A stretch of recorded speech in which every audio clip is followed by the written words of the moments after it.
wind in the year 1874 had teeth, and it used them.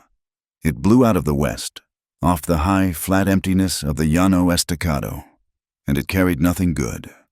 It carried grit that stung the eyes and a coldness that promised a mean winter. It found Mesilla Gap and worried about the new, raw lumber of the buildings that were not yet finished. Mesilla Gap was not a town. It was a wound in the prairie, waiting to swell. It was canvas shelters and clapboard fronts that hid nothing but more wind. It had one street made of mud that smelled like lime and waste. And it had the stakes. The survey stakes were everywhere, marching across the plains like little wooden soldiers. They stuck out of the buffalo grass, sharp and arrogant. They looked like the teeth of a wolf, chewing the horizon into neat, square plots. This was the line, the dry line, the place where the rain stopped and the railroad began. Nora Mae Whitfield stood by the wheel of her father's wagon, feeling the grit settle in her hair. She was 22 years old, and she felt older than the land. She was wearing her sister's dress. The dress was wrong. It was a pale blue silk, the kind of thing a woman might wear to a dance in a real city. The wind pressed it against her legs, and the fabric felt thin and false. It chafed her neck. Nora's hands, resting on the wagon wheel, were brown and scarred from rope and leather. They were not silk hands. Lydia had been gone for 6 months, vanished. Lydia, who was older, prettier, and always smelled of lavender water even when there was none. Lydia, who had left this dress behind in her small, cold room at the back of their sod house.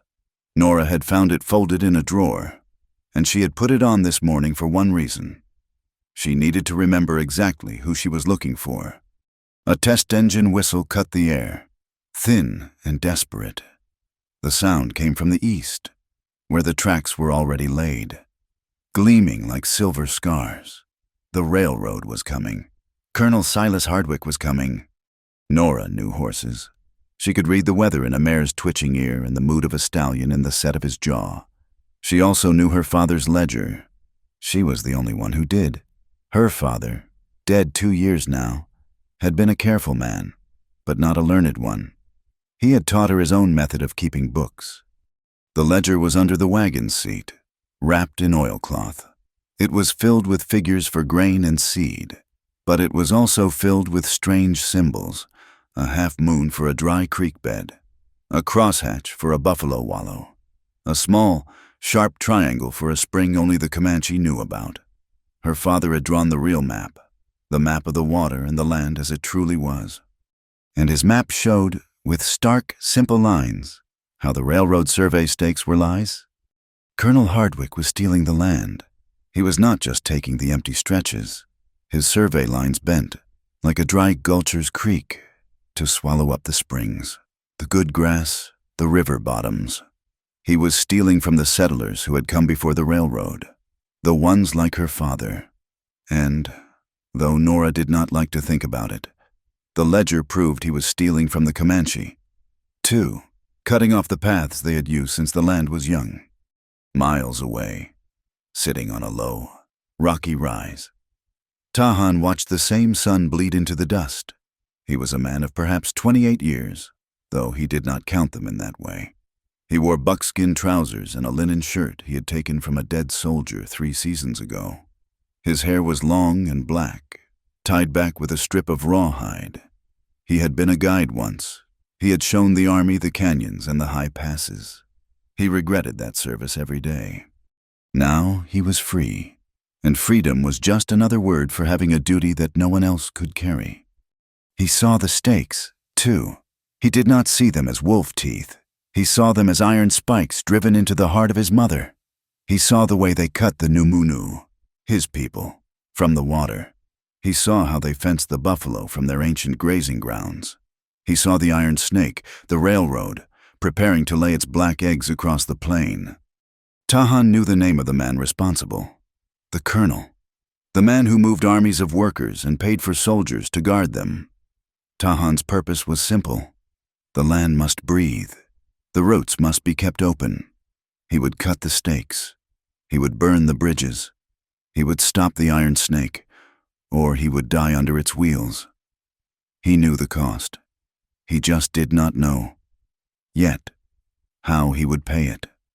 Back in Mesilla Gap, the light was failing. The town smelled of new pine, coal smoke, and the sharp, sour odor of the saloon. They called it the ditch.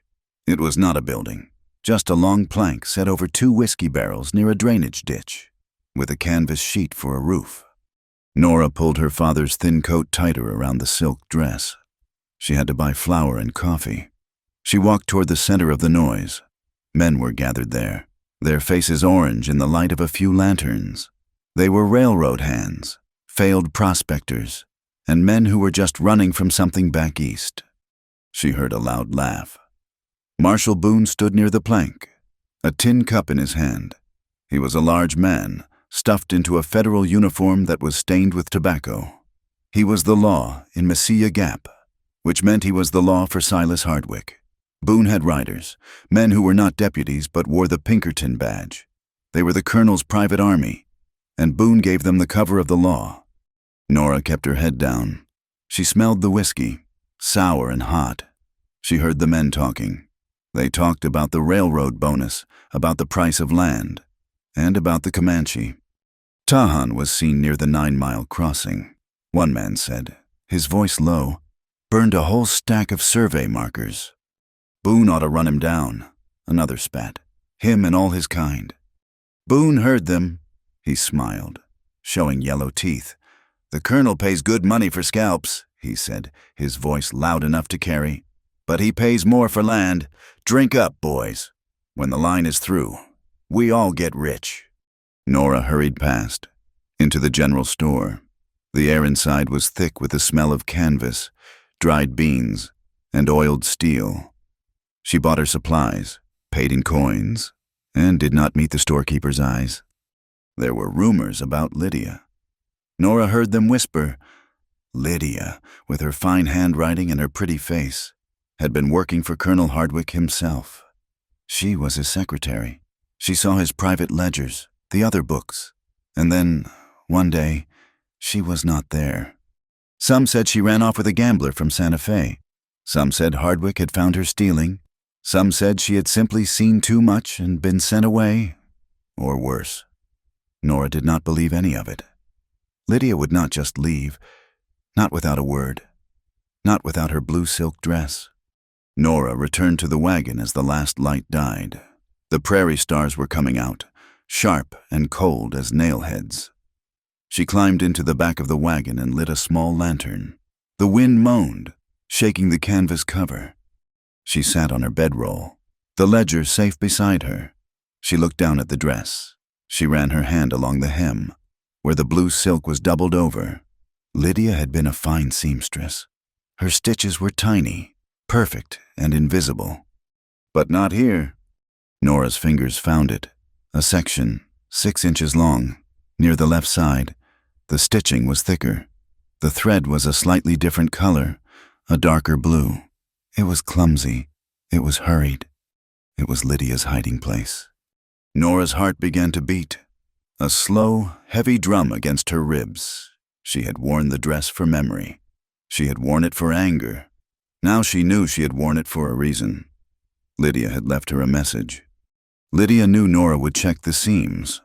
When they were girls, they had hidden treasures from their father in the hems of their skirts, a bird feather, a shiny rock, a stolen peppermint. Lydia was alive, or she had been long enough to hide something in this dress. Nora Mae Whitfield sat in the cold wagon, the sound of the wind in the distant. Drunken shouts of Mesilla Gap filling the darkness. She had 2 things. She had a ledger that proved a rich man was a thief, and she had a dress that held a secret from a sister who was lost. She made a promise to the darkness. She would find Lydia, and she would use her father's strange, true map to burn Colonel Hardwick to the ground. She thought she was alone in this fight. She did not know that, out on the dark prairie, Tahan was checking the loads in his rifle. He, too, was preparing for a war against the railroad. 2 lines, drawn in the dust. They had not yet crossed, but the stakes were set, and the iron was coming. The town hall in Mesilla Gap was 2 long rooms built of fresh, weeping pine. Tonight, it smelled of that pine and of sawdust, spilled whiskey, and the heavy, hopeful sweat of men who believed they were about to get rich. A trio of fiddlers sawed away in one corner, making a noise that was more energetic than musical. This was the railroad fundraiser. It was Colonel Silas Hardwick's public announcement that he owned the town, the land, and the air they were all breathing. Nora Mae Whitfield stood just inside the doorway, clutching a small, empty punch cup. The blue silk dress felt like a betrayal. It was too light for the cold night, and too fine for the woman wearing it. Every eye in the room seemed to catch on the color, and Nora felt like a painted bird in a coop full of dusty chickens. She saw him, Colonel Hardwick. He was not a military man, not really, but he wore the title like he wore his fine wool coat. He was clean-shaven, his face pale and smooth. He smiled at the ranchers and merchants he was robbing, and they smiled back, grateful for the attention. Beside him, looking thick and red in his uniform, was Marshal Boone, already drunk. Nora's stomach twisted. She forced herself to breathe. She was here to listen. She was here to find any scrap of information about Lydia. She moved along the wall, trying to stay in the shadows, but the lantern light followed the blue silk. She saw the new secretary, a thin woman named Marion. Marion was watching Hardwick with a look of desperate admiration. She was wearing a brown dress that was, Nora knew, very expensive. But Marion wore it with the same discomfort Nora felt on her own. She was Lydia's replacement. The thought made Nora sick. Nora was not the only one watching. Outside, in the deep alley's shadow between the hall and the blacksmith's shed, Tahan stood motionless. He had come to watch the colonel. He had learned that white men, when they gathered to drink and congratulate themselves, grew careless. He watched for guard patrols, for shipments, for weakness. Then he saw the woman. He had seen her earlier, by the wagon. He had seen her hands, the hands of someone who worked. Now he saw her in that shining blue dress. It was like seeing a hawk wrapped in tissue paper. The dress was a lie. He watched her move. She was not there for the dancing or the sour whiskey. She was terrified, but she was not weak. The fear did not control her feet. She moved with purpose. She was hunting. Tahan watched the set of her jaw, the way her eyes scanned the room, never resting on the finery, but on the faces. He saw her look at Hardwick, at Boone, and at the new secretary. He did not see fear in that look. He saw appraisal. He saw inventory. He saw an enemy. His eyes traced the line of her back, stiff with resolve under the soft fabric. He saw the woman beneath the costume. She was a threat, not to him, but to them, and that made her interesting. Nora tried to get closer to Hardwick's group, hoping to hear Lydia's name, a large railroad foreman. Smelling of sweat and cheap alcohol, stumbled backward, turning to laugh at one of Boone's jokes. He did not see her. His heavy boot heel came down on the hem of her dress. Nora heard the rip. It was a dry, tearing sound, like canvas splitting. She froze. The foreman turned, mumbled an apology, and moved on. Nora felt the cold air hit her ankle. The crowd was thick. No one else had noticed. She slipped away from the main floor, into a small alcove near the back stairs where lanterns were stored. Her heart was pounding. She bent down, her hands shaking. The heel had torn a long gash in the hem, right where the clumsy stitching had been. The seam was pulled wide open, and something was inside. It was not paper. It was a small, tightly folded piece of thin hide. It was dark, almost black, and stiff. Using her fingernail, she pulled it from its cotton nest. She unfolded it. It was a map. Not a survey map, but a drawing. A few lines indicated a canyon, a creek bed, and in Lydia's clear, perfect handwriting, 2 words red knife wash. This was it. This was not a rumor. This was a message. Lydia was alive, and she was telling her where to go. Before she could fold the map, before she could even process the rush of hope, A voice cut through the noise of the fiddles. "That is Lydia's dress." Nora stood up, spinning around, crushing the small piece of hide in her fist. Marion, the new secretary, was standing 3 feet away. Her face was white. She looked at the blue silk with a strange mixture of jealousy and fear. "That was her dress," Marion said again, louder this time. The music stopped. The sudden silence was heavy. Colonel Hardwick turned. Marshal Boone turned. Boone's drunken eyes focused on Nora. A slow, ugly smile spread across his face. He saw the blue dress. He saw Whitfield's face. He did not see the 2 sisters. He saw one. "Well, I will be," Boone bellowed, pointing a thick finger. "Lydia Whitfield, you have got a mountain of nerves, girl, showing your face here." Nora's blood ran cold. "I am not Lydia. I am Nora Whitfield, her sister." "Do not play dumb with me," Boone snarled. He unhooked the rawhide loop from his pistol's hammer. "You stole from the colonel. We have been looking for you for months." 2 men who had been standing near Hardwick stepped forward. They did not wear uniforms. They wore derby hats and sour expressions. Pinkertons. "Take her," Hardwick said. His voice was quiet, but it cut through the room like a razor. "Find out what she did with my ledgers." The crowd backed away. Clearing a space, Nora was trapped against the wall. She looked for an exit.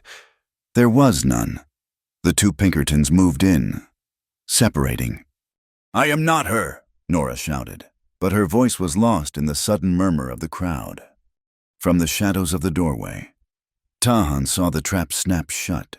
He saw the Pinkertons move. He saw the girl's hand clench the map, her other hand sliding toward her skirt, where a pistol might be hidden. She was going to fight. She was going to die. He had no stake in this girl, but he had a war with the colonel. And this was an opportunity. His eyes scanned the room. Above the center of the floor, the largest lamp in the room, a heavy, 4-wicket iron chandelier hung from a thick rope. The rope was tied off to a cleat on the wall, 10 feet from where Tahan stood. He did not hesitate. He did not draw his gun. He drew his knife. With one powerful upward slice, he cut the rope. For a second, nothing happened. Then, with a sound like a great sigh, the rope snapped through the pulley and the iron chandelier fell. It crashed onto the main table, shattering planks and sending the punch bowl exploding across the floor. Glass and burning oil went everywhere. The room was plunged into chaos. Women screamed as their dresses were spattered with oil. Men yelled, swatting at small flames. The main source of light was gone, leaving only the dim wall sconces. In that first moment of total confusion, Tahan moved. He was a shadow. He crossed the 10 feet to Nora before the Pinkertons could even wipe the punch from their eyes. He grabbed her arm. His grip was not gentle. It was iron. "If you want to live," he hissed into her ear, "now." She did not scream. She did not fight him. She saw the open back door behind him. She saw the chaos. She ran. He pulled her through the doorway, into the freezing night air. The wind hit them. The sudden sound of the wind, after the shouting, was deafening. "This way, to the stables," he commanded. He hauled her across the muddy street, into the dark, yawning mouth of the livery. The air inside was warm and thick with the smell of hay and horse. He pushed her into the darkness between 2 stalls. She stumbled against a hay bale and ripped her arm free. Enrate fixed it. The sound of her cocking the pistol was loud in the sudden quiet. She had the small cap and ball revolver her father had left her. It was old, but the barrel was steady, pointed right at Tahan's chest. "Who are you?" she demanded, her voice shaking but hard. "What do you want?" Tahan stopped. He was breathing easily. The moonlight from the stable door was just enough to show that his hands were empty. He did not look impressed by the gun. He looked at the torn, ruined silk dress, glistening with spilled punch. He looked at her face, streaked with dust. "You are wearing another's name," he said. The words hit her harder than a slap. He was not threatening her. He was telling her the truth. "I am Nora Whitfield," she said, the words catching in her throat. "Lydia is my sister." "They do not care," Tahan said. His voice was low and flat. "They see the dress. They see a thief. To them. You are Lydia." A crash came from the town hall. Shouts. "She went out the back." It was Boone's voice. "Find her." Lanterns began to bob and weave in the darkness. "Boone will hang you for stealing," Tahan said, his voice calm. "Hardwick will have his men kill you for what you know. It does not matter which one finds you first. You will be dead before the sun comes up." "Why did you help me?" Nora's arm was starting to ache, but she kept the gun level. "I did not help you," he said, turning slightly away from her. "Toward the back of the stable, I heard him." He nodded toward the sounds of the search party. "Hardwick, Boone, they are the enemy. You were just the stone I found to throw." He walked to a lean Mustang tied in the deepest shadow. The horse had not made a sound. "My horse is here," Tahan said, checking the cinch. "They will search the town. Then they will search the wagons. Then they will search the prairie. You have about 5 minutes to decide if you want to die in that dress, or if you want to ride." He swung himself into the saddle. He looked down at her. He was offering her nothing. No safety, no comfort, just a different death, perhaps. Nora looked at the pistol in her hand. She looked at the man. He was Comanche. He was the savage she had been taught to fear her whole life. But he was the only one who had not lied to her tonight. He was the only one who seemed to see her instead of the dress. The shouts were getting closer. "Check the stable." Nora made her choice. She did not lower the pistol. She walked to the horse. "I am coming," she said. Tahan reached down. She put her hand in his, and he pulled her up behind him, settling her on the horse's rump. He did not urge the horse to run. He walked it out the back of the stable, into the dark fields. Moving parallel to the creek bed, they moved like a shadow, swallowed by the greater darkness of the plains. Back in Massilia Gap, Marshal Boone nailed a fresh sheet of paper to the board outside his office. Wanted, Lydia Whitfield, for theft and conspiracy against the Texas Railroad line. $500. Dead or alive. Known to be in the company of the Comanche renegade Tahan. By morning, every bounty hunter, broke rancher, and trigger-happy fool within 100 miles would be riding miles out on the prairie. Tahan stopped on a low rise. He dismounted. Nora slid down, her legs numb and shaking. The cold was brutal, and the silk dress offered no protection. Tahan stood, looking back at the few angry lights of Massilia Gap. "You cannot go back," he said. Nora looked down at her right hand. She unclenched her fist. The piece of hide was still there, crumpled and damp. "Red knife wash," she whispered, the name feeling strange on her tongue. Tahan turned. His silhouette was sharp against the stars. "What did you say?" "A place. On this map. Red knife wash. Do you know it?" He was silent for a long moment. He looked at her, this strange white woman in a ruined party dress, clutching a secret map. He had wanted to cause chaos. He had not wanted a companion. "I know it," he said at last. "It is where men go when they do not want to be found. It is a bad place." "Good," Nora said, shoving the map into the bodice of her dress. "Then that is where we are going." The wind howled, erasing their tracks, before the sun touched the horizon. They were gone. The way back was closed forever. The high plains were a sea of dead, brown grass, and they were drowning in it. For 2 days, they rode north by west, avoiding the ridges, following the low places where water might have run a month ago. Nora's world had shrunk to the ache in her thighs, the burning of her raw hands on the single rein Tahan had given her for the borrowed horse, and the misery of the blue silk dress. The wind had ripped the sleeves to ribbons.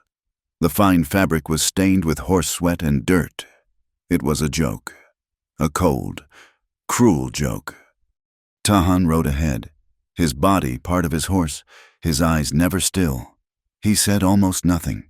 When they stopped, he gave her water from his own canteen and a piece of dried meat so hard it made her jaw ache. She ate it and said nothing. "There is nothing out here," she said on the second morning, her voice cracking. The silence was as vast as the sky, and it was pressing in on her. How can anyone live here? Tahan stopped his horse. He did not turn to look at her. He pointed. There.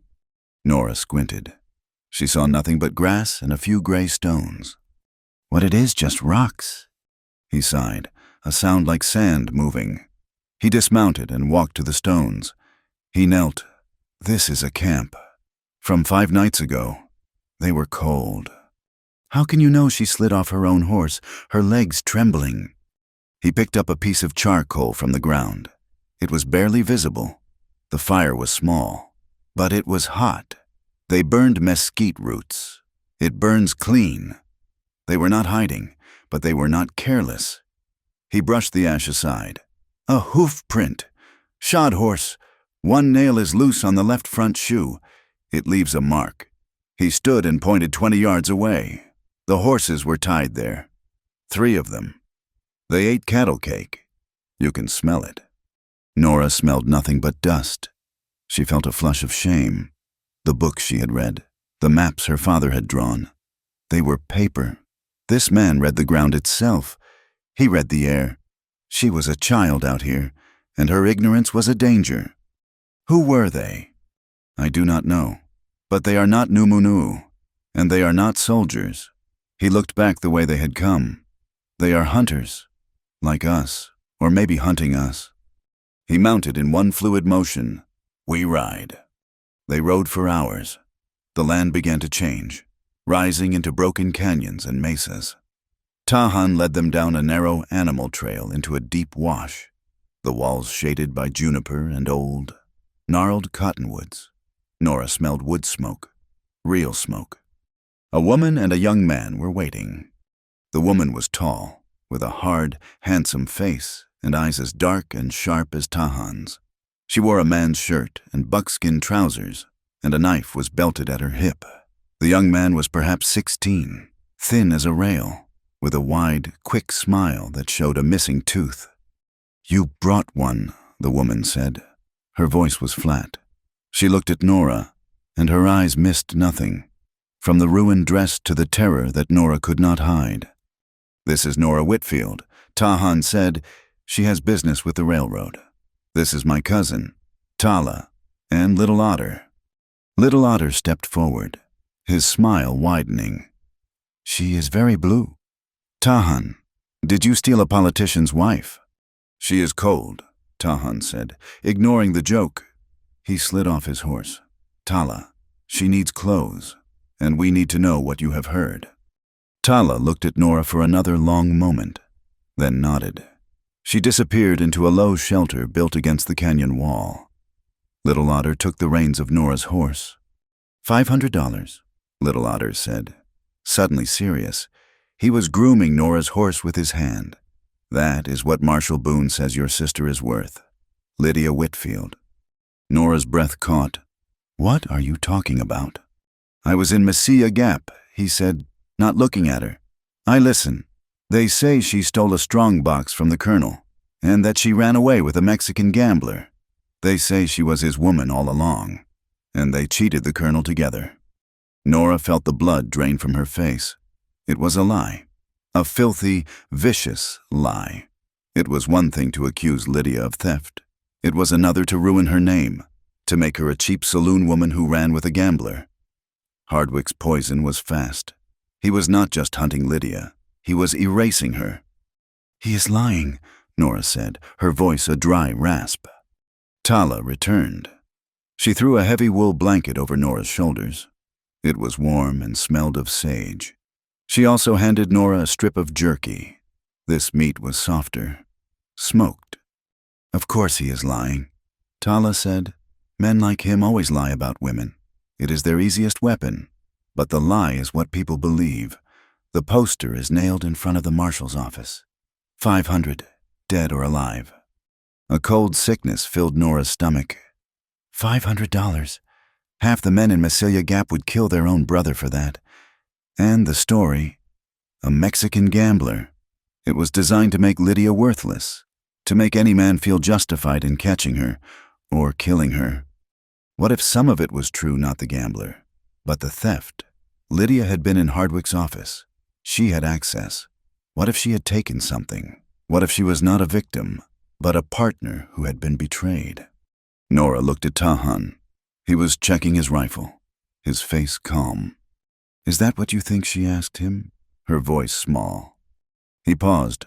He looked at her, his gaze steady. "I think the colonel wants her, and he wants what she took. The rest is just noise to make the dogs bark." He turned back to his rifle. Truth does not choose sides. Nora Whitfield. Living people do. Your sister chose hers. Tala nodded. "We move. This wash is not safe for long." They packed the small camp in minutes. Tala and Little Otter had fresh horses.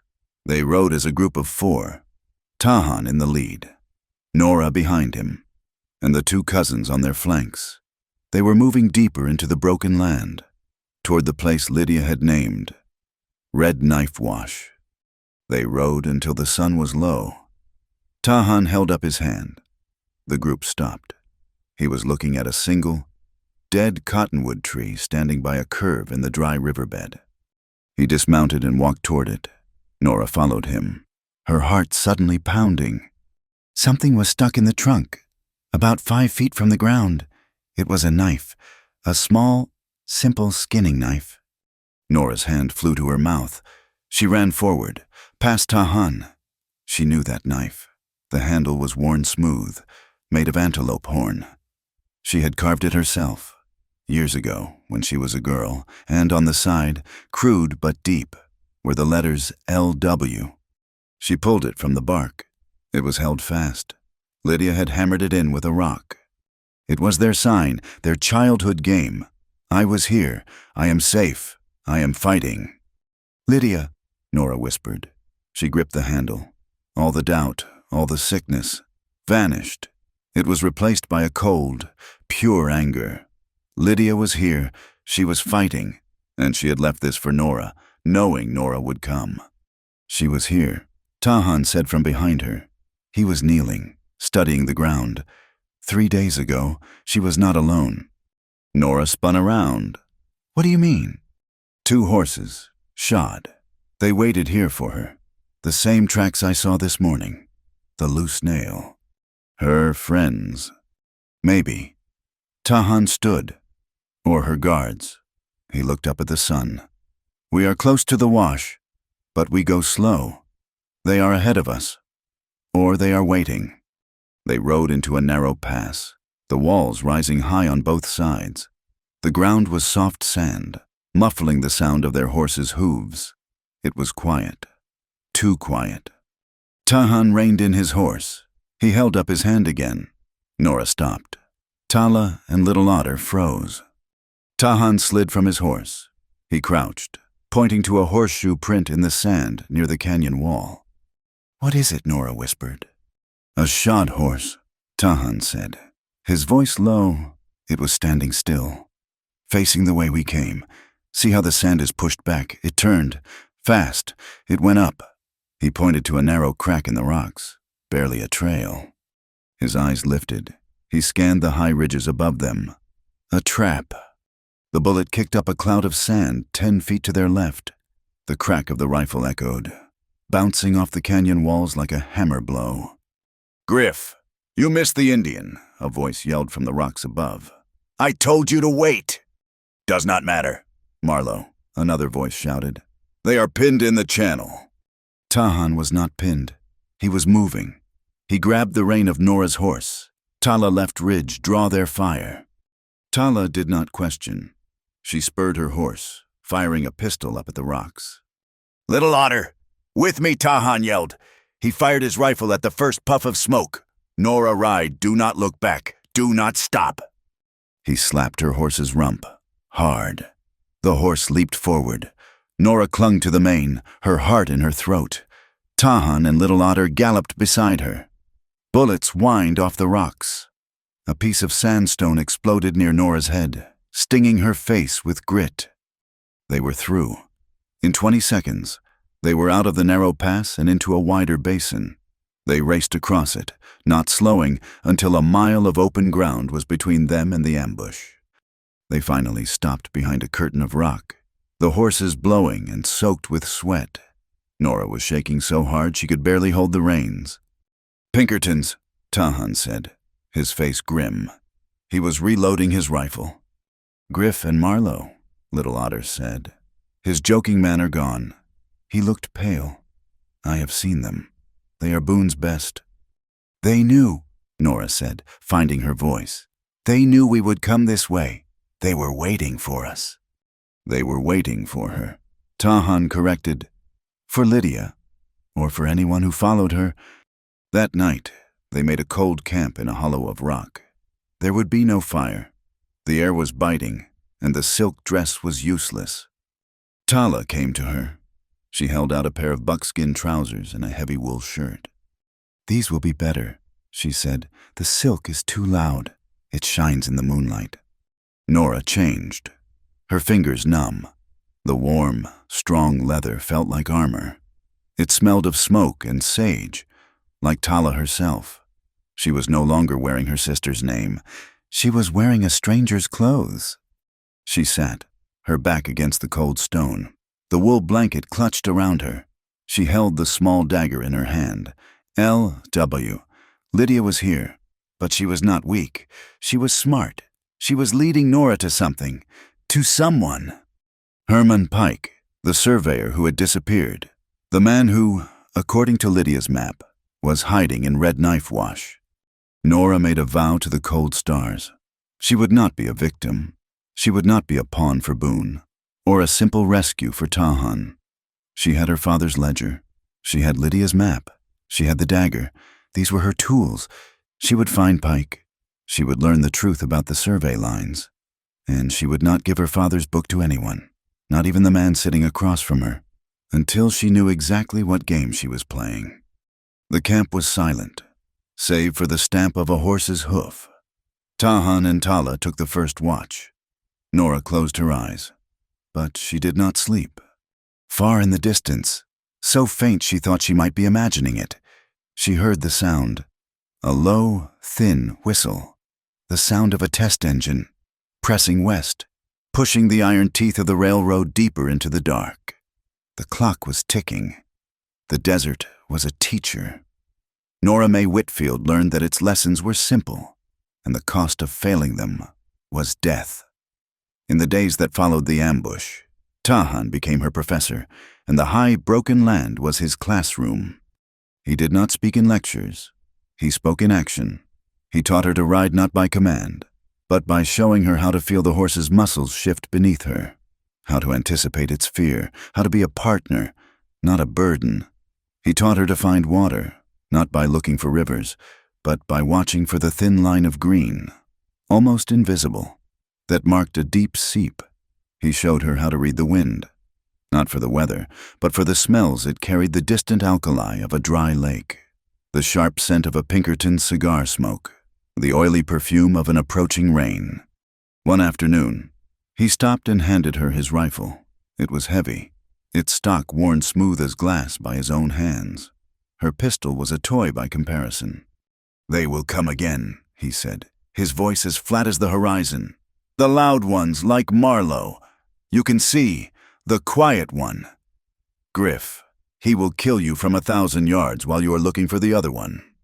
He placed a small, flat stone on a rock 50 yards away. "You shoot like a white man.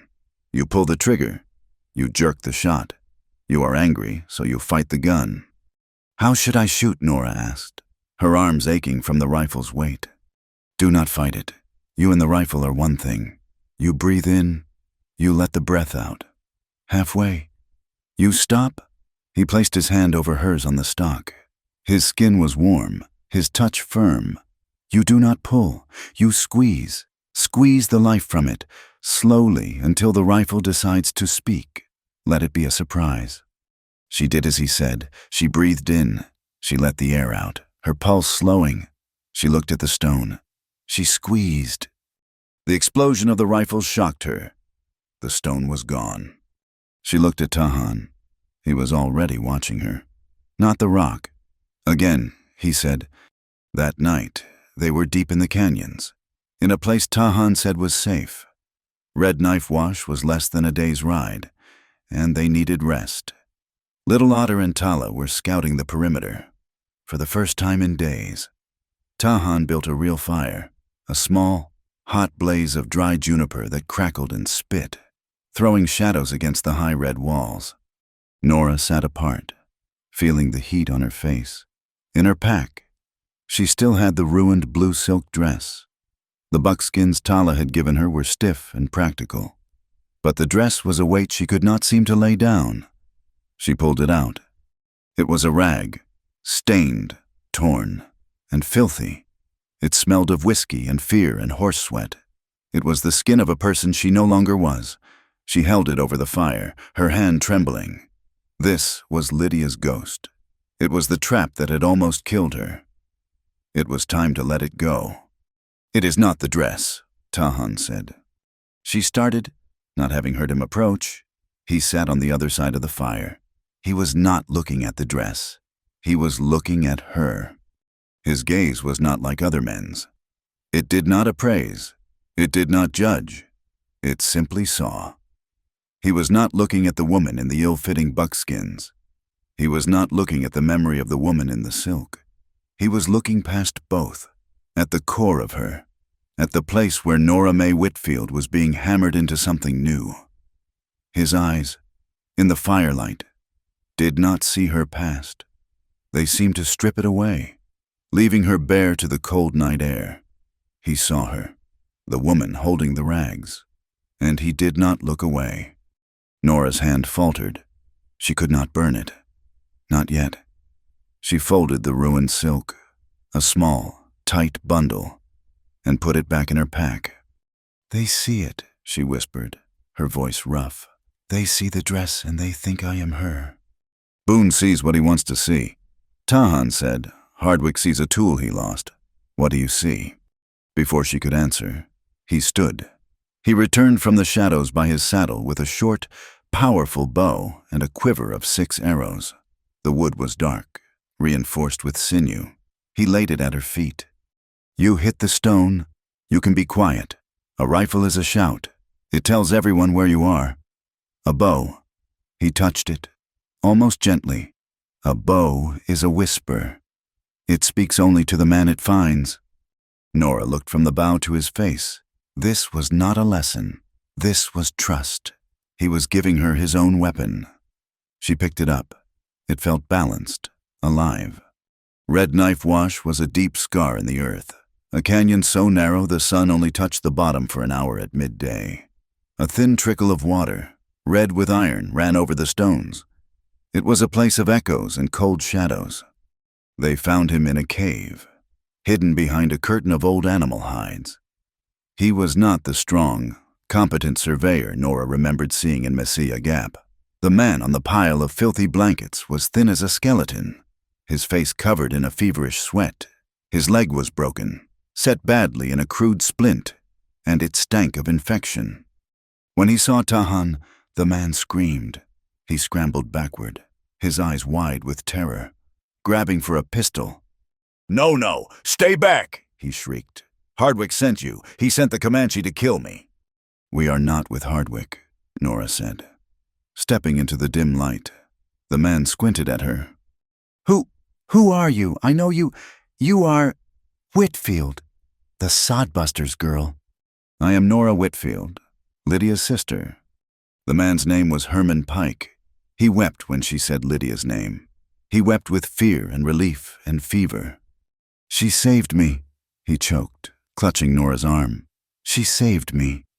Tala pushed past Nora, carrying a water skin and her bag of herbs. "He is burning up," she said, examining the leg. "This has to be cleaned." While Tala and Little Otter worked on Pike, Tahan stood guard at the cave mouth. Nora held Pike's hand. "Tell me," Nora urged, her voice gentle. "Tell me what happened." Pike's story came out in a torrent. He had been Hardwick's chief surveyor. He had drawn the first maps, but Hardwick wanted more. "He made me change them," Pike whispered, his eyes darting to the cave entrance.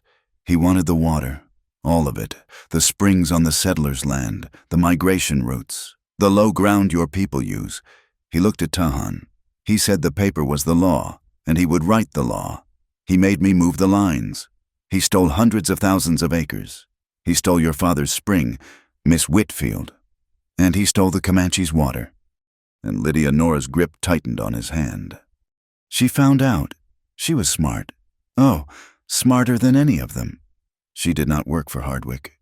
She was hunting him. She copied his ledgers at night. She found my originals. She put them together. She was going to expose him. The rumors, Nora thought, the lies about the gambler, all of it was smoke to hide this. He caught her. Pike said, his breath hitching, "I do not know how. He was going to kill us both. But she started a fire. In the office. In the confusion. She got me out. She gave me a horse. This map. She told me to ride to Red Knife Wash. To wait. She said she had one last thing to do. She said she had to get the master ledger. The one with Hardwick's name. And Boone's. And the payoffs. She said she was sending it to you. That you were the only one who would know what to do with your father's book and the real one." "She was captured," Nora said, her voice flat. "Yes, before she could send it. But she got a message to me 2 weeks ago. She knew they were watching her. She had a plan." He was fading, his voice growing weaker. Tala held a cup of willow bark tea to his lips. He drank. "She hid it," Pike whispered. "The real ledger. In a sealed mail pouch. It is in the strongbox. In the mail car. It is marked for a bank in Santa Fe. It looks like railroad business. But it is the proof. All of it. He thinks he is shipping it to safety. But Lydia planned for us to take it." When Tahan asked from the doorway, "Friday," Pike rasped. "This Friday. The 4 o'clock train. It is the only one that carries the express box." The rifle shot was deafening in the canyon. The bullet struck the stone wall 2 inches from Pike's head, showering him with rock dust. Tahan moved, tackling Nora and pulling her to the ground. "Griff," he yelled. "On the rim." Tala and Little Otter dragged Pike deeper into the cave. Another shot, then a third. "He is pinning us," Tahan said, his voice cold. "He peeked around the edge of the rock. He wants us to stay here." Why, Nora gasped from the floor. "Because he is not alone." A man burst around the corner of the canyon, not 50 yards away, running low and fast. It was Marlowe, the Pinkerton from the town hall. He held a pistol in each hand, and he was firing as he came. Little Otter raised his rifle and fired from the dark of the cave. Marlowe grunted, spinning, but kept coming. Tahan rose from his crouch. He did not fire. He launched himself from the cave mouth, knife in hand, meeting Marlowe's charge head-on. It was not a fight. It was a collision. The 2 men went down, rolling in the red sand, a tangle of limbs and fury. Marlowe's pistol went off, the shot wild. Nora saw the flash of Tahan's knife. A 4th shot from the ridge. The bullet kicked up dust near the grappling men. Griff was firing at both of them, trying to hit Tahan. Nora grabbed the rifle, Tahan's rifle. She scrambled to the cave mouth. She saw the puff of smoke from the ridge. High, to the left, she saw Tahan and Marlowe roll, Marlowe on top. She raised the heavy rifle. She breathed in. She let the air out. Halfway. "Do not pull. Squeeze." She squeezed. The rifle bucked against her shoulder. She did not hear a cry. She did not see a man fall.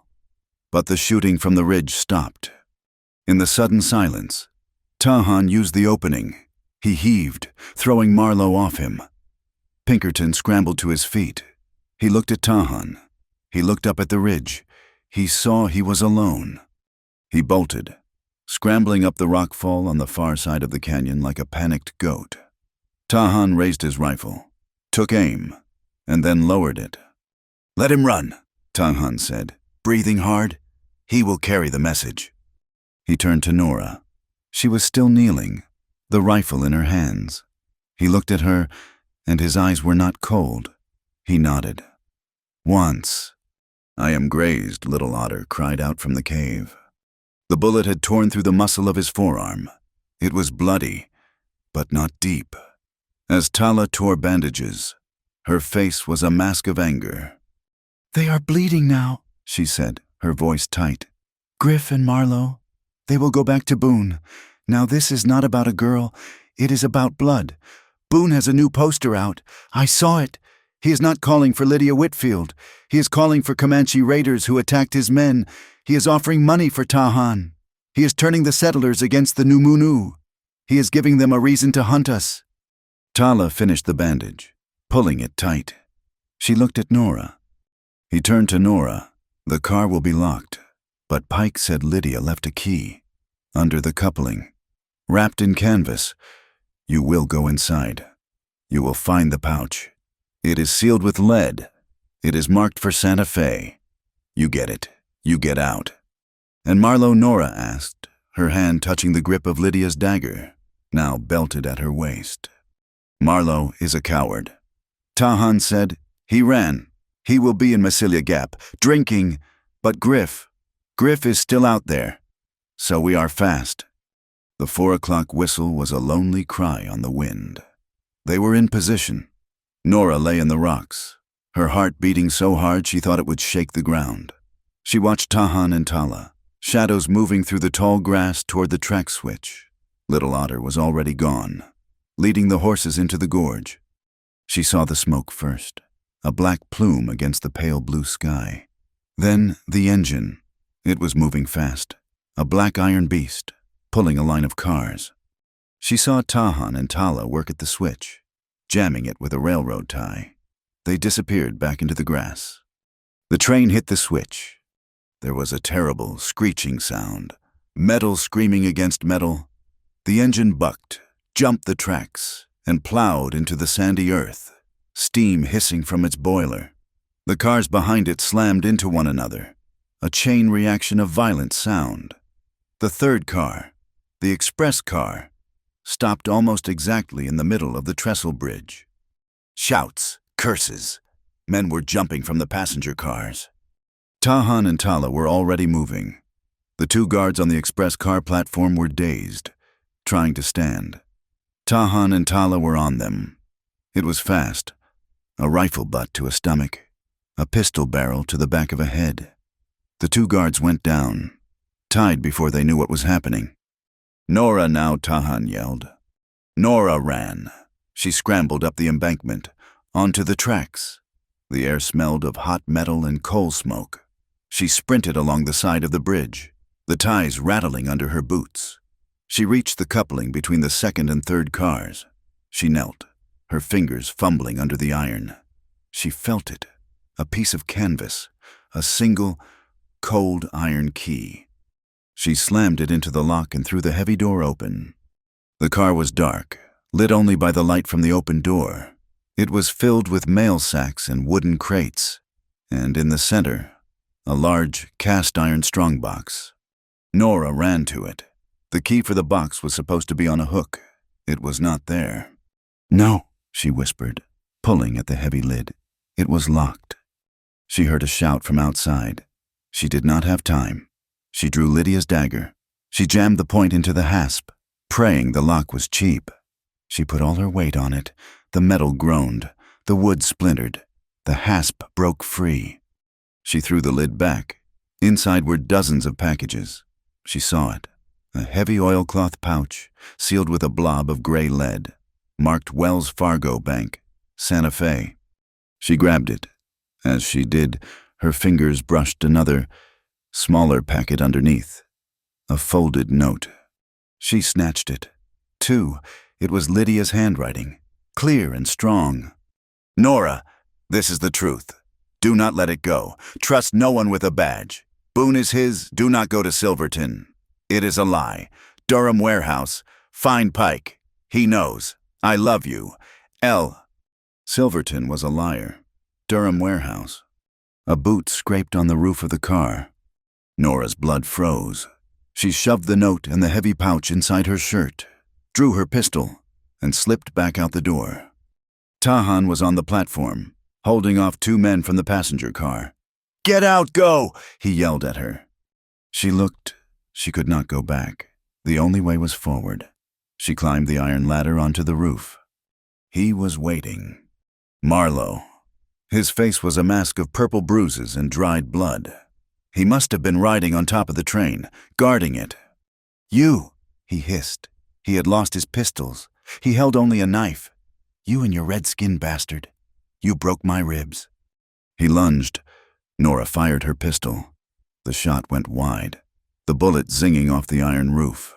Marlowe was on her. He was heavy, smelling of rage and sweat. He grabbed her arm, twisting it. The pistol fell, clattering off the roof and into the gorge below. He slammed his fist into her face. Stars exploded behind her eyes. He grabbed the front of her shirt, his fingers closing on the lump of the ledger. "This is mine," he spat. "The bonus is mine." He ripped her shirt open. The pouch fell free. He backhanded her again.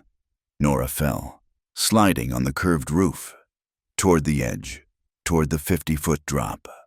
She grabbed at a ventilation grate, her fingers screaming in protest. She was dangling. The wind howled up from the gorge, trying to pull her loose.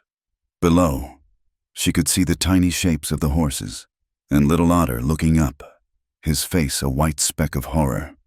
Marlowe laughed. He picked up the ledger.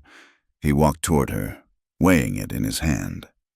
"I should let you drop, girl, but I think Boone will want to ask you a few questions first." He raised his boot to stomp on her hands.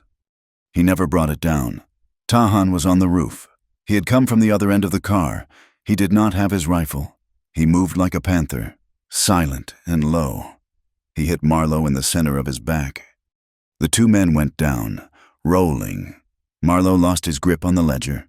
It slid across the roof, stopping near the edge. Nora was slipping.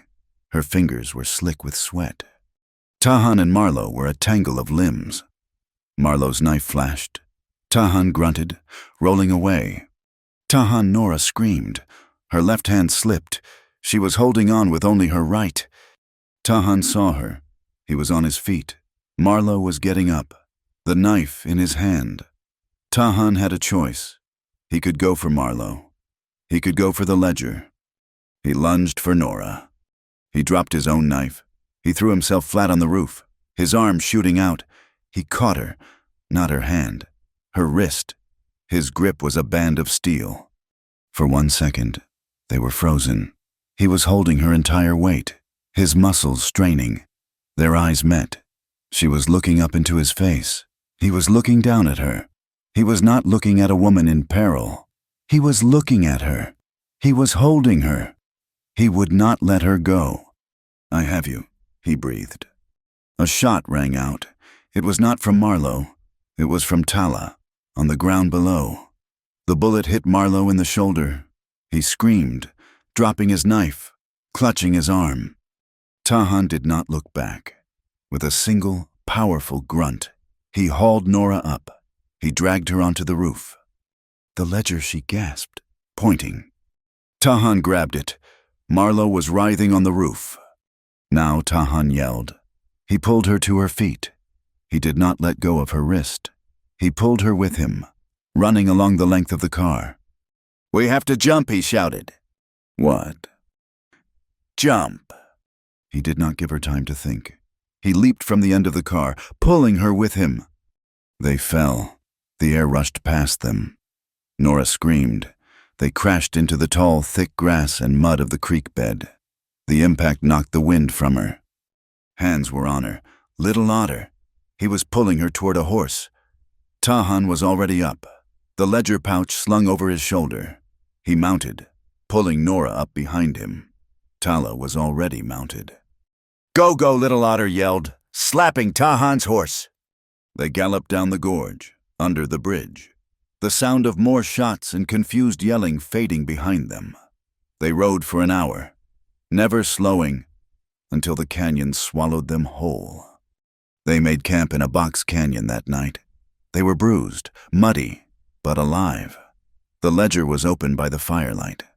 It was all there, page after page of coded payments, dates, amounts, Marshall Boone's name, the Pinkertons, and at the top, Silas Hardwick's signature, authorizing it all. They did not damage the bridge. Tahan said he was cleaning his knife. The train will be delayed. They will fix the rail. No soldiers will come. Just more hunters. Nora sat beside him. The side of her face was swelling where Marlowe had hit her. She was tending a long scrape on Tahan's arm, where Marlowe's knife had grazed him. "My father," she said, her voice quiet. "He was always sick. After my mother died, the land was all he had. Lydia, she was the smart one. She could read and write like a lady.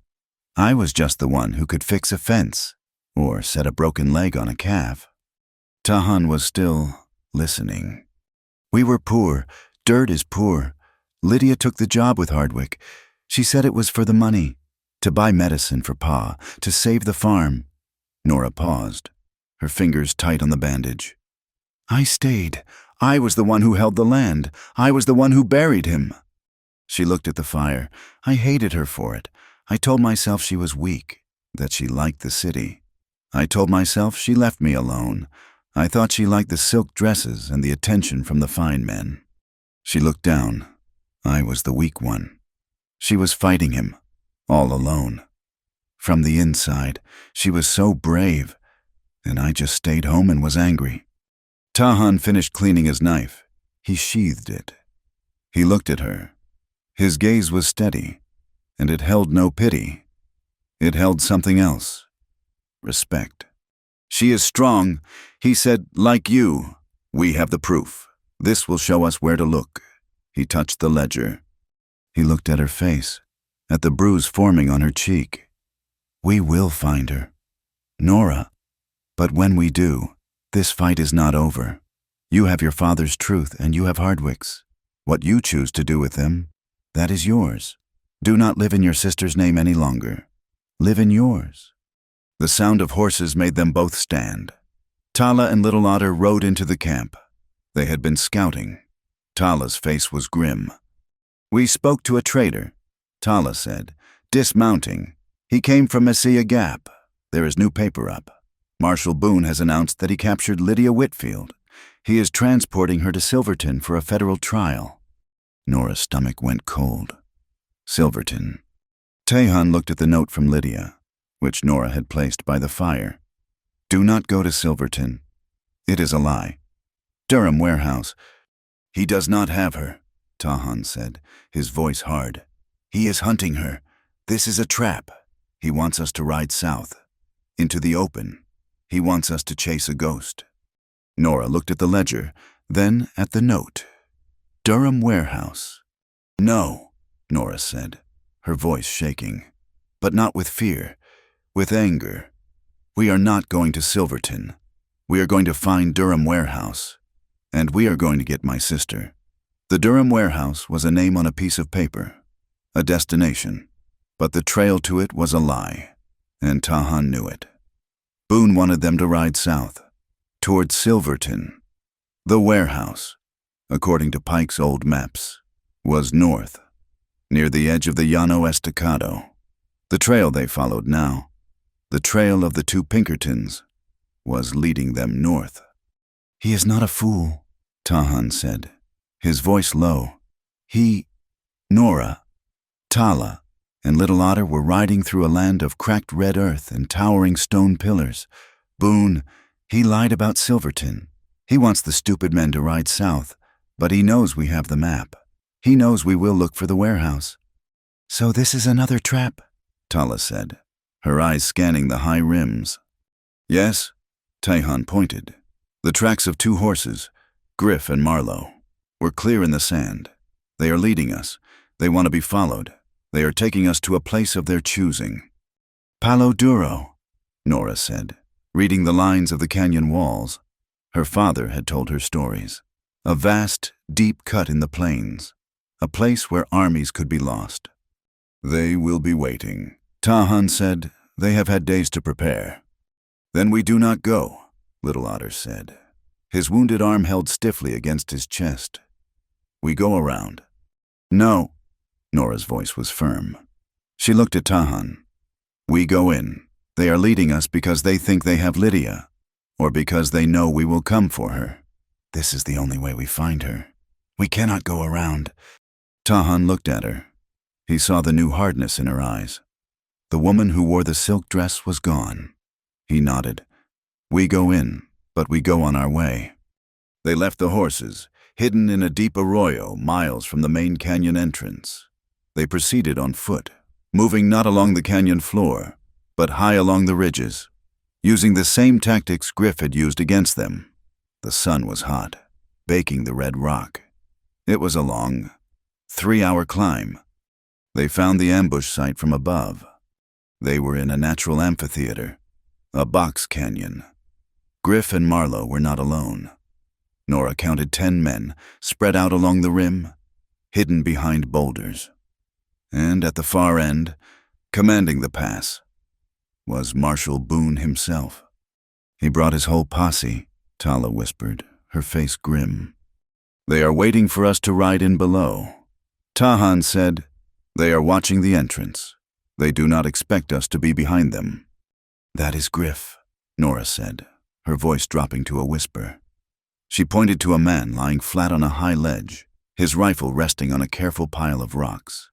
He was 100 yards away. He was the sniper. "I see him?"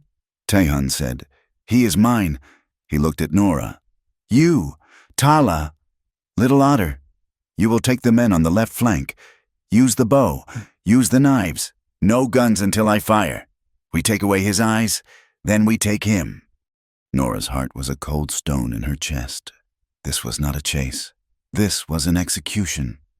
They moved like smoke. Nora had the short bow Tahan had given her. She had practiced for days. She was not Tahan, but she was steady. She and Tala moved from rock to rock, closing the distance.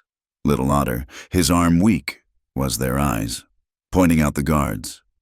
Nora drew the bowstring back. She saw the first man. He was leaning against a rock, smoking a cigarette, his rifle across his lap. She let the breath out. Halfway, she squeezed.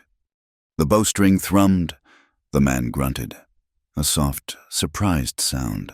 He slumped, the arrow a dark line in his chest. Tala was just as fast. Another man fell. They took 2 more, silent as the grave. Then one of the men looked back. He saw his companion on the ground. He opened his mouth to yell. Tahan's rifle cracked. The sound was a hammer blow, echoing across the vast canyon. The man on the high ledge, Griff, arched his back. A cry of rage torn from his throat. He had been turning, alerted by the sounds below, and Tahan's first shot had missed his heart, tearing through his shoulder. The trap was sprung. Boone's voice roared, "Fire, fire! They are in the rocks! They are on the rim!" Bullets began to scream. The canyon erupted in a war of echoes. Nora and Tala were pinned behind a low wall of rock. "Where is Tahan?" Tala yelled, reloading her pistol. Nora looked. Tahan was not in his sniper's nest. He was moving, drawing their fire, trying to get a clear shot at the wounded Griff. A bullet struck the rock near Tahan's head. He ducked, but he was exposed. He raised his rifle to fire at Griff. Another shot. Tahan cried out. He spun, hit, clutching his left shoulder. Blood bloomed, dark and sudden, on his buckskin shirt. He fell behind a boulder, his rifle clattering on the stone.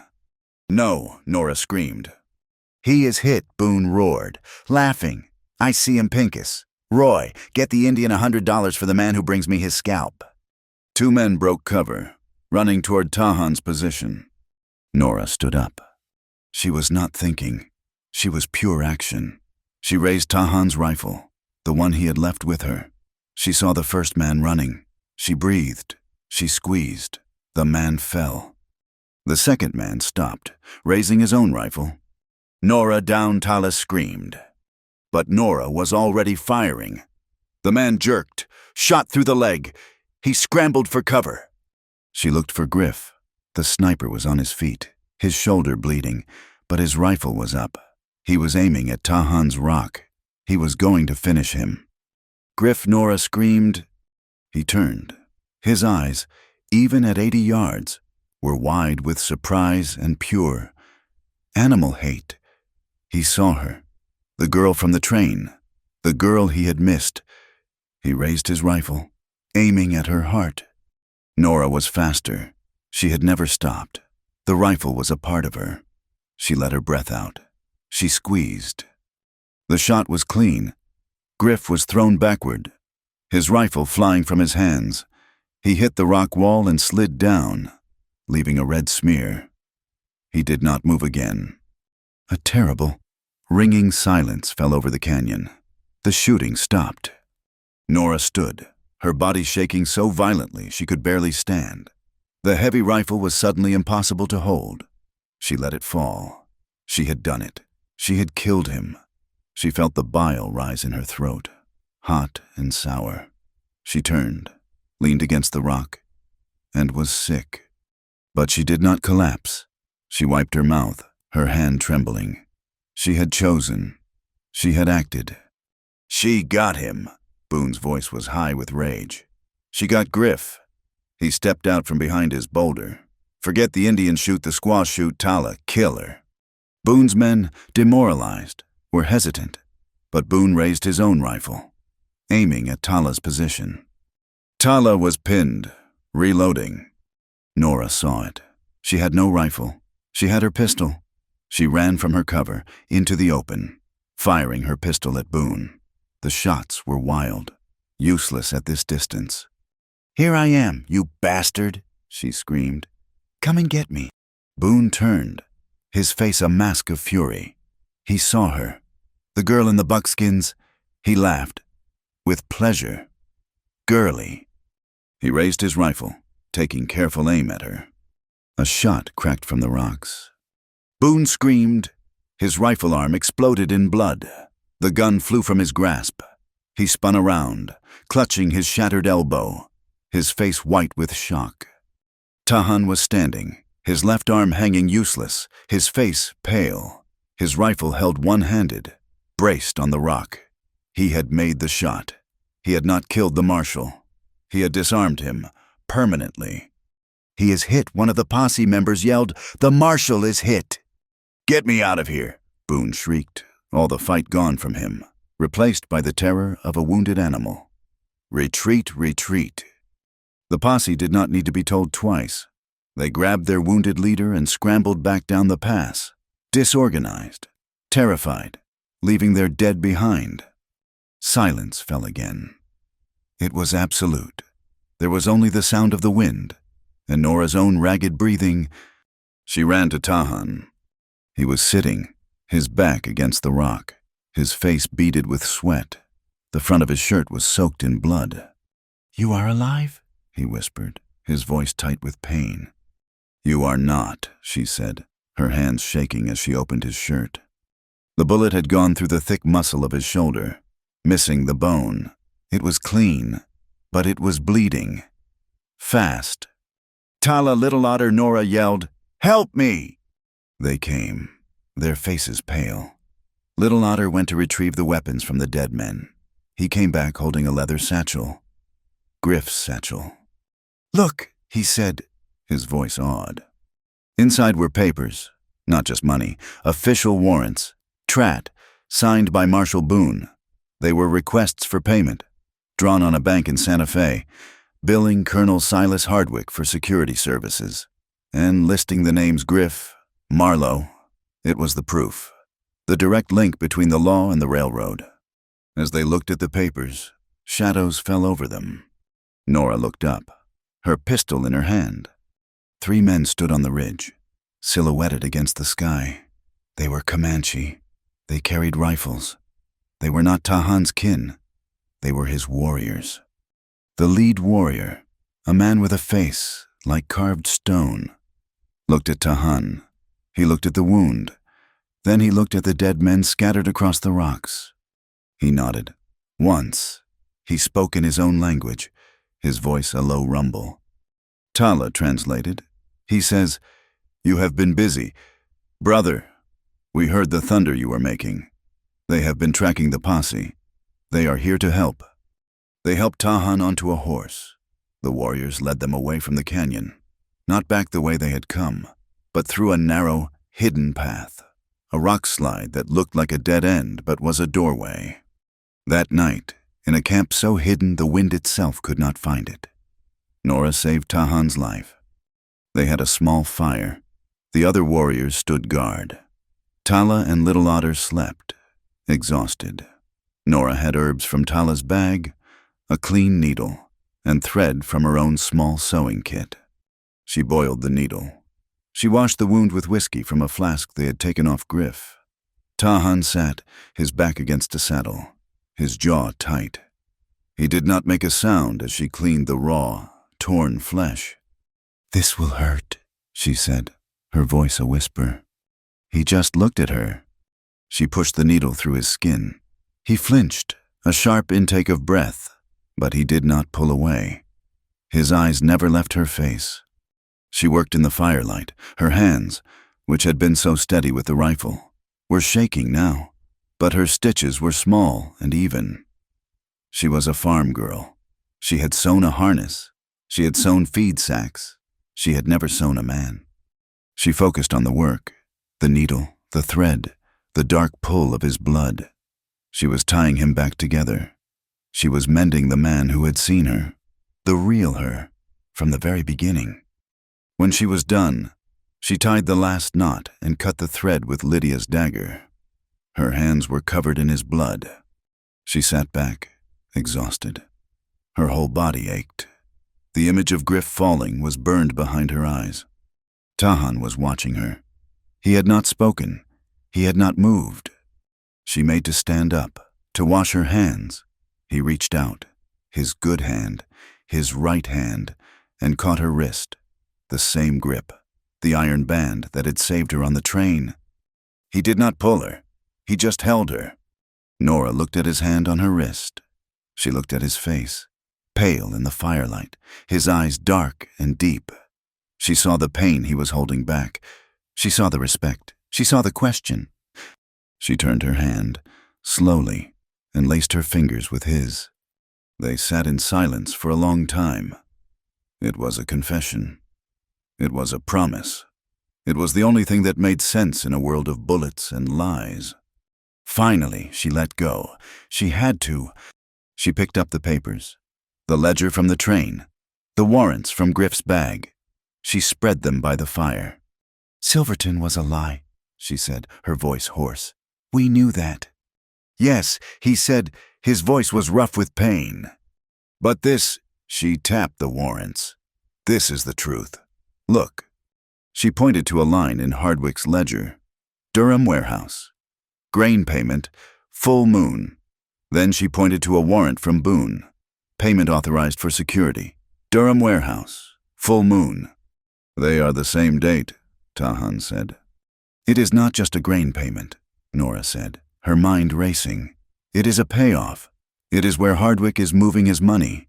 It is where he meets Boone. It is his secret bank." She looked at Tahan, her eyes wide. If he is meeting all his men there, in a place he thinks is secret, it is the most secure place he has. Tahan understood. He sat up, wincing. "A perfect place," he said. "A perfect place to keep a prisoner." Nora nodded, her resolve hardening like steel. "That is where she is. Lydia, she is at the Durham Warehouse, and they are all meeting there, on the night of the full moon." The Durham Warehouse was not a building. It was a fortress. It stood alone by the railroad tracks, 3 miles from the lights of Mesilla Gap. A massive, windowless box of stone and fresh pine. The full moon was high, washing the prairie in a light as cold and white as bone. It lit the stacks of railroad ties, the barrels of creosote, and the 6 armed guards patrolling the perimeter. They lay on a low rise, the 4 of them, watching. Tahan was beside Nora, his left arm in a sling Tala had fashioned from a blanket. His face was pale, and he had a fever, but his eyes were as sharp as shards of obsidian. "He is not expecting a fight," Tahan whispered, his voice strained. He is expecting a payoff. The guards are lazy. They watch the road, not the shadows. How do we get in? Nora asked. The warehouse looked sealed. We do not go through the door, Tala said. She did not pick the lock. She raised her foot and kicked the door, just beside the lock, with all the force of her fear and her rage. The wood splintered. The jamb cracked. The door flew open. Colonel Silas Hardwick was sitting at a large oak desk. Marshal Boone was in a chair, his arm in a filthy sling, a bottle of whiskey on his lap. A single Pinkerton guard stood by the wall, and at a small desk in the corner, a ledger open in front of her, sat Lydia. She was alive. She was thin, pale, and had a bruise on her cheek, but she was alive. She was wearing a simple gray dress. She looked up, her eyes wide, the pen frozen in her hand. Nora, Lydia whispered. Get away from her, Nora snarled, leveling her pistol at Hardwick. Hardwick did not flinch. He did not reach for a gun. He smiled. It was a slow, appreciative smile. Ah, the other sister, the one who plays with Indians. Marvelous. You have your father's timing, and his lack of sense. Tahan was in the room behind her, his rifle steady on the Pinkerton. Lydia, get over here, now, Nora commanded. But Lydia did not move. She looked at Nora, and her expression was not relief. It was a complicated, terrible anger. You fool, Lydia said, her voice shaking. You were not supposed to come here. You were supposed to go to Pike. You were supposed to wait. Nora stared, her world tilting. What, Lydia? I came to save you. Save me, Lydia stood up. I did not need saving. I needed time. I have been his prisoner. Yes, but I stayed. I let him keep me. I have been tracking every dollar, every bribe, every acre he has stolen for the last 6 months. The twist hit Nora like a physical blow. The dress, Nora whispered. The map. I put it there, Lydia said, her voice fierce. Before I let them take me, I knew you would find it. I knew you would check the seams. I sent you to Pike. I sent you to find the first ledger. But I stayed to get the last one. She slapped the book on her desk. This one, the one with the payoffs for Boone, the one that proves the land seizure was a conspiracy. I was waiting for tonight, this meeting, to get the final signatures. And you just kicked the door in. She is quite a woman. Your sister, Hardwick said, steepling his fingers. She almost had me, but it does not matter. The contracts are legal. I have the signatures. You got them with liquor and threats, Nora shouted. That is what you call a threat, Hardwick said. I call it negotiation. The law, Miss Whitfield, is a matter of paperwork, and I have all of it. Not all of it, Tahan said, his voice quiet. He stepped fully into the room. Boone's chair scraped the floor as he stood, his good hand snatching his pistol. You, the Comanche, his eyes were red with hate. You are under arrest, boy, for murder, for terrorism against the United States Railroad. He leveled the pistol at Tahan. Pinkerton raised his rifle. They were trapped. Tahan was wounded. It was over. Nora looked at the guns. She looked at her sister. She looked at Hardwick, smiling. She understood, in that cold, bright moment, that she could not run. Tala's words came back to her. Saving your name, that is the hard part. Nora May Whitfield lowered her pistol. No, she said, her voice clear and strong. It cut through the tension. You do not want him. You want me. The posters are for Lydia Whitfield. Well, here I am. I am the one who robbed your train. I am the one who was with him at Palo Duro. Let my sister walk out of here, and Tahan, let them go, and you can have me. I will sign whatever confession you want. She was not a girl. She was not a victim. She was a choice. Lydia stared at her, tears welling in her eyes. Nora, do not. Tahan looked at her, his dark eyes burning with a fierce, terrible pride. Hardwick laughed. It was a short, sharp bark. I do not make deals. Girl, I take what I want, and I want all of you. Put her in chains with her sister." Pinkerton moved. Tahan did not wait. He had been standing near the wall, beside a stack of loose cotton samples and a lit lantern on a hook. He was too far to shoot. He was too weak to fight, but he was smart. He hurled his dagger. It was not aimed at a man. It was aimed at the lantern. The steel blade shattered the glass. Oil and flame erupted. The dagger's point buried itself in the wall, pinning the burning wick against a loose bale of cotton. The cotton ignited with a whoosh that sucked the air from the room. "Fire!" Pinkerton yelled. "Turning!" In that second, Lydia acted. She was not the sister who wore silk. She was the sister who had survived. She grabbed the heavy iron inkwell from her desk and brought it down on the guard's head with all her strength. He crumpled without a sound. Tahan was already pulling Nora toward the door. Now. Boone fired his pistol, then shot wild, punching a hole in the ceiling. Smoke was already filling the room, thick and black. "My ledger," Lydia screamed, grabbing the book from her desk. The fire alarm, a heavy iron bell outside, began to clang. Shouts from the guards. Tala and Little Otter had heard the shot. A second later, the main warehouse windows shattered, and Tala's smoke bombs crashed inside. The vast space became a hell of choking, blinding smoke. This way, Tahan coughed, pulling Nora. The four of them. Nora, Tahan, Lydia, and the guard's rifle Tahan had scooped up burst out of the office and into the chaos. Guards were running, silhouetted against the growing flames. "The horses! They are by the chute!" Nora yelled. They ran, Tahan leading, Nora and Lydia side by side, supporting each other.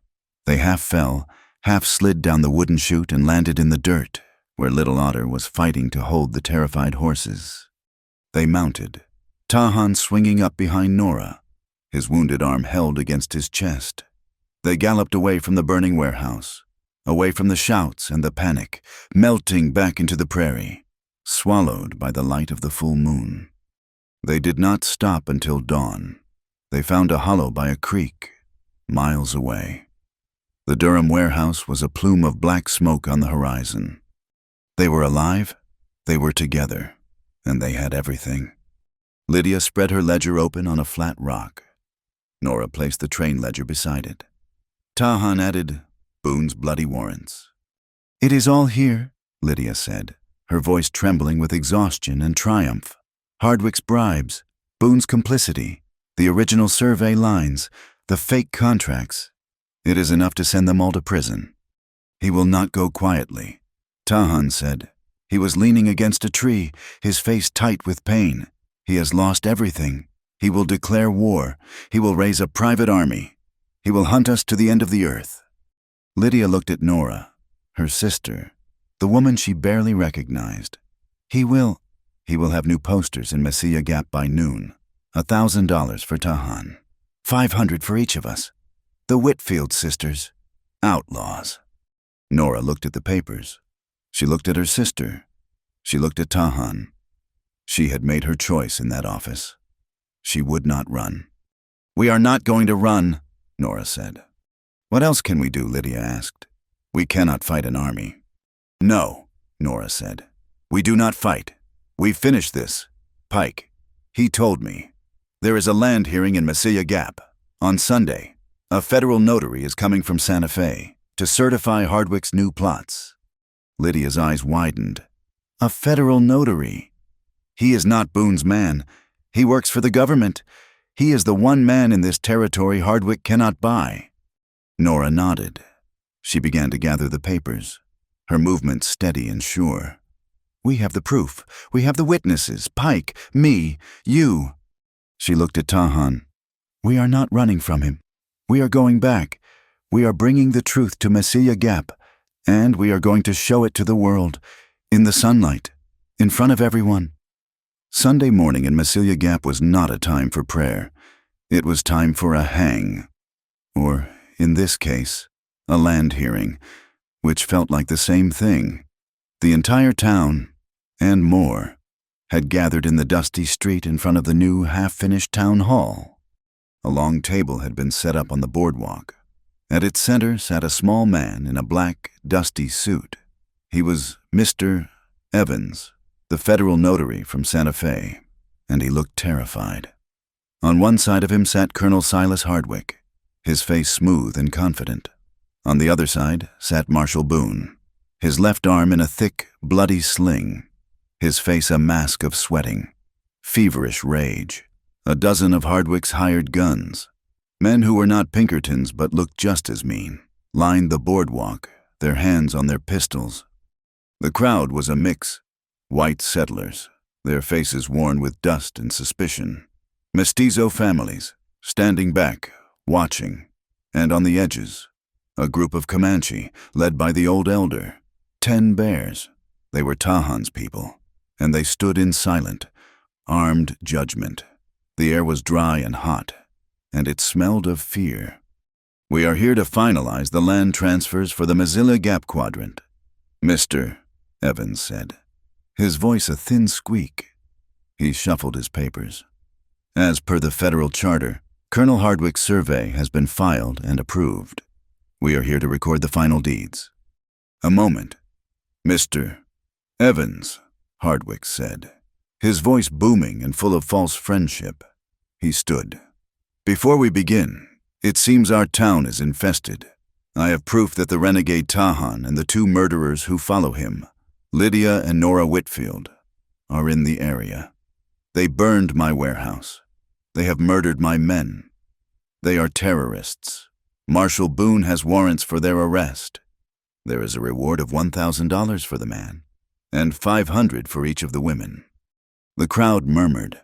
Men shifted, their hands moving to their belts. It was not a hearing. It was a bounty hunt. "Where are they?" a man shouted. "They will not dare show their faces," Boone growled, his good hand clutching his pistol. "You are wrong. Marshal," a clear voice rang out. The crowd parted. Nora Mae Whitfield walked into the dusty street. She was not alone. Beside her was Lydia, her head high, carrying her ledger. Behind them walked Tala and Little Otter, their rifles held ready, and with them leaning heavily on a crutch, his face pale but his eyes blazing, was Herman Pike. They walked to the center of the street and stopped. They were exposed, 4 people, and one of them wounded, against a dozen guns. "Well, well," Hardwick smiled. "The lambs to the slaughter. Marshal, arrest them." "Wait, Mr. Evans squeaked, his hand raised. "This is a federal hearing. They have a right to speak." "They have no rights," Boone spat. "They are wanted murderers." "They are witnesses," Nora said, her voice carrying over the crowd. "And we have evidence. Evidence that you, Colonel Hardwick, are a thief, and that you, Marshal Boone, are his paid dog." The crowd went silent. This was more than a land hearing. This was a war. "This is my father's map," Nora said, stepping forward. Ignoring the guns, she unrolled her father's old, cracked ledger map on the ground, weighting the corners with stones. He drew the land as it is. He marked the water. He marked the lines. "Now, look at this." Lydia stepped forward. She opened the stolen express ledger. "This is Colonel Hardwick's map, the one he filed with your office. Mr. Evans, look at the lines. Look at the way they bend." Mr. Evans, trembling, stepped down from the boardwalk and knelt. He looked at Nora's map. He looked at Hardwick's. "The springs," Mr. Evans whispered, his finger tracing a line. "The springs on the settler's land. They are all on the railroad side of the line. And this creek, it is marked as dry. But this other map shows it as a seasonal run." "It is the winter pasture for my people," a deep voice said. 10 bears stepped forward. Tahan had done his work. The elder stood beside Nora. He spoke, and Tahan, unseen, translated from the roof of the livery stable across the street. "For 100 generations, we have wintered our horses there. Your map, railroad man, calls it a dry wash, Your map is a lie. The settlers in the crowd began to murmur. They looked at each other. They had all been told the new survey was fair. Now they saw it. "This is absurd," Hardwick roared. "A renegade's word, a child's drawings, or I have filed legal contracts." "You have filed forgeries." Lydia's voice was like a whip. She opened her own ledger, the one from the fire, and I have the proof. I was your secretary, Colonel. I logged your payments. She began to read. To Marshall Boone, for security and land pacification, $5,000. To the firm of Griff and Marlowe, Pinkerton Agents, for the removal of Herman Pike, $1,000. To... She read the names. She read the amounts. She read the dates. With every word, the crowd grew quieter. The settlers looked at Boone. They looked at Hardwick. The trust was not just broken. It was burning. "Lies," Boone bellowed, his face purple. "All lies. She is a thief. He is a savage. Seize them all."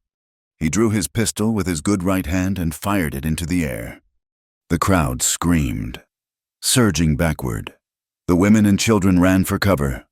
Boone's men raised their rifles. "The next man who moves dies," Boone shrieked, drunk on his own power. He leveled his pistol, not at Nora, but at the federal notary.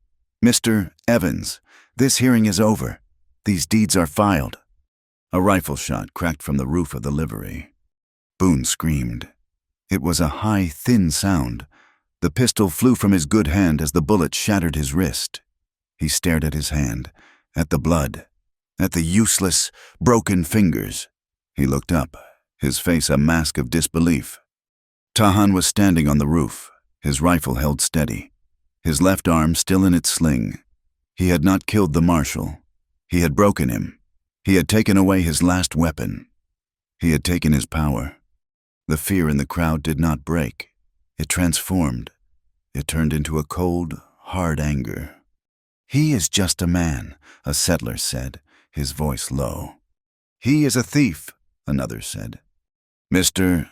Evans," a voice called out. Herman Pike stepped forward, leaning on Tala. "My name is Herman Pike. I was Colonel Hardwick's chief surveyor, and I'm here to testify that I, under threat of death, falsified those maps." He pointed to Hardwick's map. "The symbols are wrong. That symbol for a dry wash, that is my personal mark for a deep aquifer. That line he calls a ridge, that is a Comanche migration route. I am the man who drew them. And I am telling you, as God is my witness, this man," he pointed at Hardwick, "is a liar and a thief." That was the key, the legal key. Mr. Evans, the small, terrified notary, stood up. He was no longer terrified. He was furious. "Colonel Hardwick, Mr. Evans said, his voice shaking with federal rage, "I am freezing these transfers. I am avoiding these deeds, and I am opening a full investigation into you, Marshall Boone, and this entire railroad charter. This hearing is adjourned." "No," a voice growled. A man stepped out of the crowd. He was tall, gaunt, his arm in a sling, his face a web of old. Dark bruises and fresh stitches from Nora's shot. It was Griff. He had survived. He had come back. He held a pistol in his good hand. He was not looking at Hardwick. He was looking at Tahan, on the roof. "You," Griff hissed. "Comanche, you shot me. You cost me my partner. This is not about land. This is about blood. Get down here, or I will kill the girl." He swung his pistol, aiming it at Nora. Tahan raised his rifle, but he was on the roof. Griff was in the crowd. He was holding Nora hostage. I said, "Get down here," Griff repeated. "No." Nora's voice was quiet. She stepped forward, away from Lydia, away from Pike. She stood alone in the street, between Griff and the crowd. "You do not want him," she said. Griff looked at her, his eyes narrowing, confused. "He shot you." "Yes," Nora said, her hand resting on the pistol at her hip. "But I am the one who killed your partner. I am the one who shot you on the ridge. I am the one who took the ledger from the train. I am the woman you have been hunting for 100 miles. She took 2 steps forward. Your fight is with me. Griff laughed. A dry, humorless sound. You are just a girl in buckskins. I am the one holding the gun, Nora said. She did not wait. She did not give him time to think. She had learned from Tahan. She breathed in. She squeezed. Her pistol was out. It was firing. Griff was fast. His pistol was already in his hand. But he was arrogant. He was expecting fear. He was not expecting a choice. His gun went off, the bullet kicking up dust at Nora's feet. At the same moment, her bullet struck him in the center of his chest. He looked down, a look of profound surprise on his face. He looked at Nora. He opened his mouth. He fell, and this time, he did not move again. Nora stood in the smoke, her pistol steady. The street was dead silent. She had just killed a man in front of the entire town. Hardwick did not wait. He saw his army gone. He saw his enforcer dead. He saw his legal power evaporate. He turned and ran. He sprinted down the street, toward the depot. A single engine was waiting. Steam up, a single car attached. His escape. He is getting away, Lydia screamed. Nora and Lydia ran. They chased him, pumping their legs, running down the tracks. Hardwick scrambled onto the back platform of the car. He waved at the engineer. The train began to move. He stood on the platform, laughing. He was getting away. Lydia and Nora did not stop. They reached the car, grabbing the iron railing. They hauled themselves onto the moving platform. Hardwick kicked at Lydia. Nora grabbed his leg. The 3 of them struggled on the small platform. The train was picking up speed. The papers, Hardwick screamed. He still had the forged contracts. He pulled them from his coat. If I cannot have it, no one can. He held them out, over the side, to let them fly away. Nora lunged. She did not go for him. She went for the papers. She grabbed his wrist. The train lurched. A figure had appeared on the tracks ahead. It was Tahan. He had run along the rooftops. He was on the tracks, in front of the train. He was not trying to stop it. He was running toward the engine. He leaped, his good arm catching the side of the cab. He pulled himself in. The engineer yelled. Tahan threw the man aside. He grabbed the brake. He pulled the heavy iron lever with all his strength. Sparks flew. The wheels screamed. The train bucked like a dying animal, throwing all of them to the floor of the platform. Hardwick lost his grip. He tumbled, rolling off the platform, down the rocky embankment. He landed in a heap at the bottom. He was alive, but he was broken. The train hissed to a stop. Tahan jumped down, his rifle in his hand. He walked to the bottom of the embankment. Hardwick was groaning, clutching his leg. Tahan looked down at him. He did not raise his rifle. He just watched him. The crowd, the entire town, had followed. They surrounded the scene. Mr. Evans, the notary, pushed his way through. Colonel Silas Hardwick, Mr. Evans said, his voice no longer squeaking. You are under arrest. For conspiracy. For fraud. For the attempted murder of a federal official. He nodded to 2 settlers. Cuff him. And after the dust settled, Mr. Evans stood on the boardwalk, a new set of papers in his hand. He looked out at the crowd. By the authority of the United States government, he announced, his voice carrying in the sudden quiet. The fraudulent land deeds filed by Silas Hardwick are declared null and void. An investigation into Marshall Boone, the Pinkerton Agency, and the Texas Railroad line is hereby opened. A quiet cheer went through the settlers. 10 Bears and his warriors watched, their faces unreadable. Nora stood apart. Lydia was beside her, her hand on her sister's arm. Tahan was standing on the edge of the crowd, his rifle resting on his good shoulder. He was watching Nora. Nora stepped forward. The crowd quieted again. They were all looking at her. The woman who had killed Griff. The woman who had brought down the colonel. My name is Nora Mae Whitfield, she said, her voice clear. For a long time, I wore my sister's name. I hid behind it. I am not hiding anymore. This is my land. My father is buried here. This is our town. All of us. She looked at the settlers, at the mestizo families, at 10 Bears. We have been cheated. We have been lied to. But we are still here. She looked directly at Tahan. I am not leaving, she said. I choose to stay. I choose to rebuild. Tahan held her gaze. The whole world was watching them. He saw the woman who had shot the stone, the woman who had held his hand while she sewed his skin, the woman who had faced down a killer. He gave a short, sharp nod.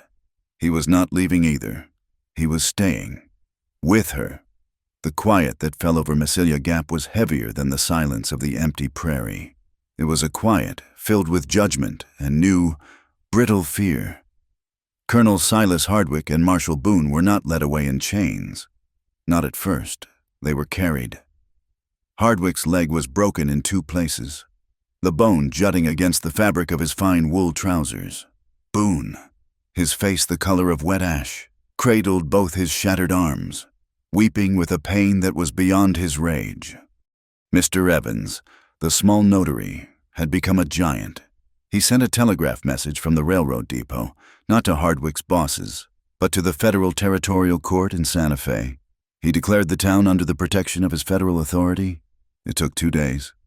For 2 days, the town held its breath. Nora, Lydia, Tahan, and their small band stayed at the edge of the prairie. Not in the town, but not hiding. They were a visible, silent presence. Tahan's warriors, who had arrived as ghosts, now sat their horses on the ridges, watching. They were a promise. On the 3rd day, a special wagon arrived, escorted by 4 grim federal marshals who wore their badges on the outside of their coats and did not speak to anyone. They loaded Hardwick and Boone into the back of the wagon like cargo. Boone was delirious, shouting about renegades. Hardwick was silent, his face smooth again, his eyes calculating. He looked at Nora as they chained him to the wagon bed. He did not look beaten. He looked patient. The wagon turned and began the long, slow journey east. The town, and the land, was free of him. For now. The healing of the community began not with a celebration, but with a meeting. Mr. Evans sat at his table again, but this time, 10 Bears sat across from him. The settlers, the ones whose farms had been stolen on paper, stood in a wide, anxious circle. Nora was there. Tahan stood beside 10 Bears, not as a warrior, but as a voice. The water, 10 Bears said, and Tahan spoke the words in English, the lines on the false map. They stole the water. Our herds follow the water. You build your fences, you stop the water. Our people die. Mr. Evans looked at 10 Bears. He looked at the hard, anxious faces of the white settlers. The Hardwick Charter is void, the notary said, his voice clear. All deeds signed under it are worthless.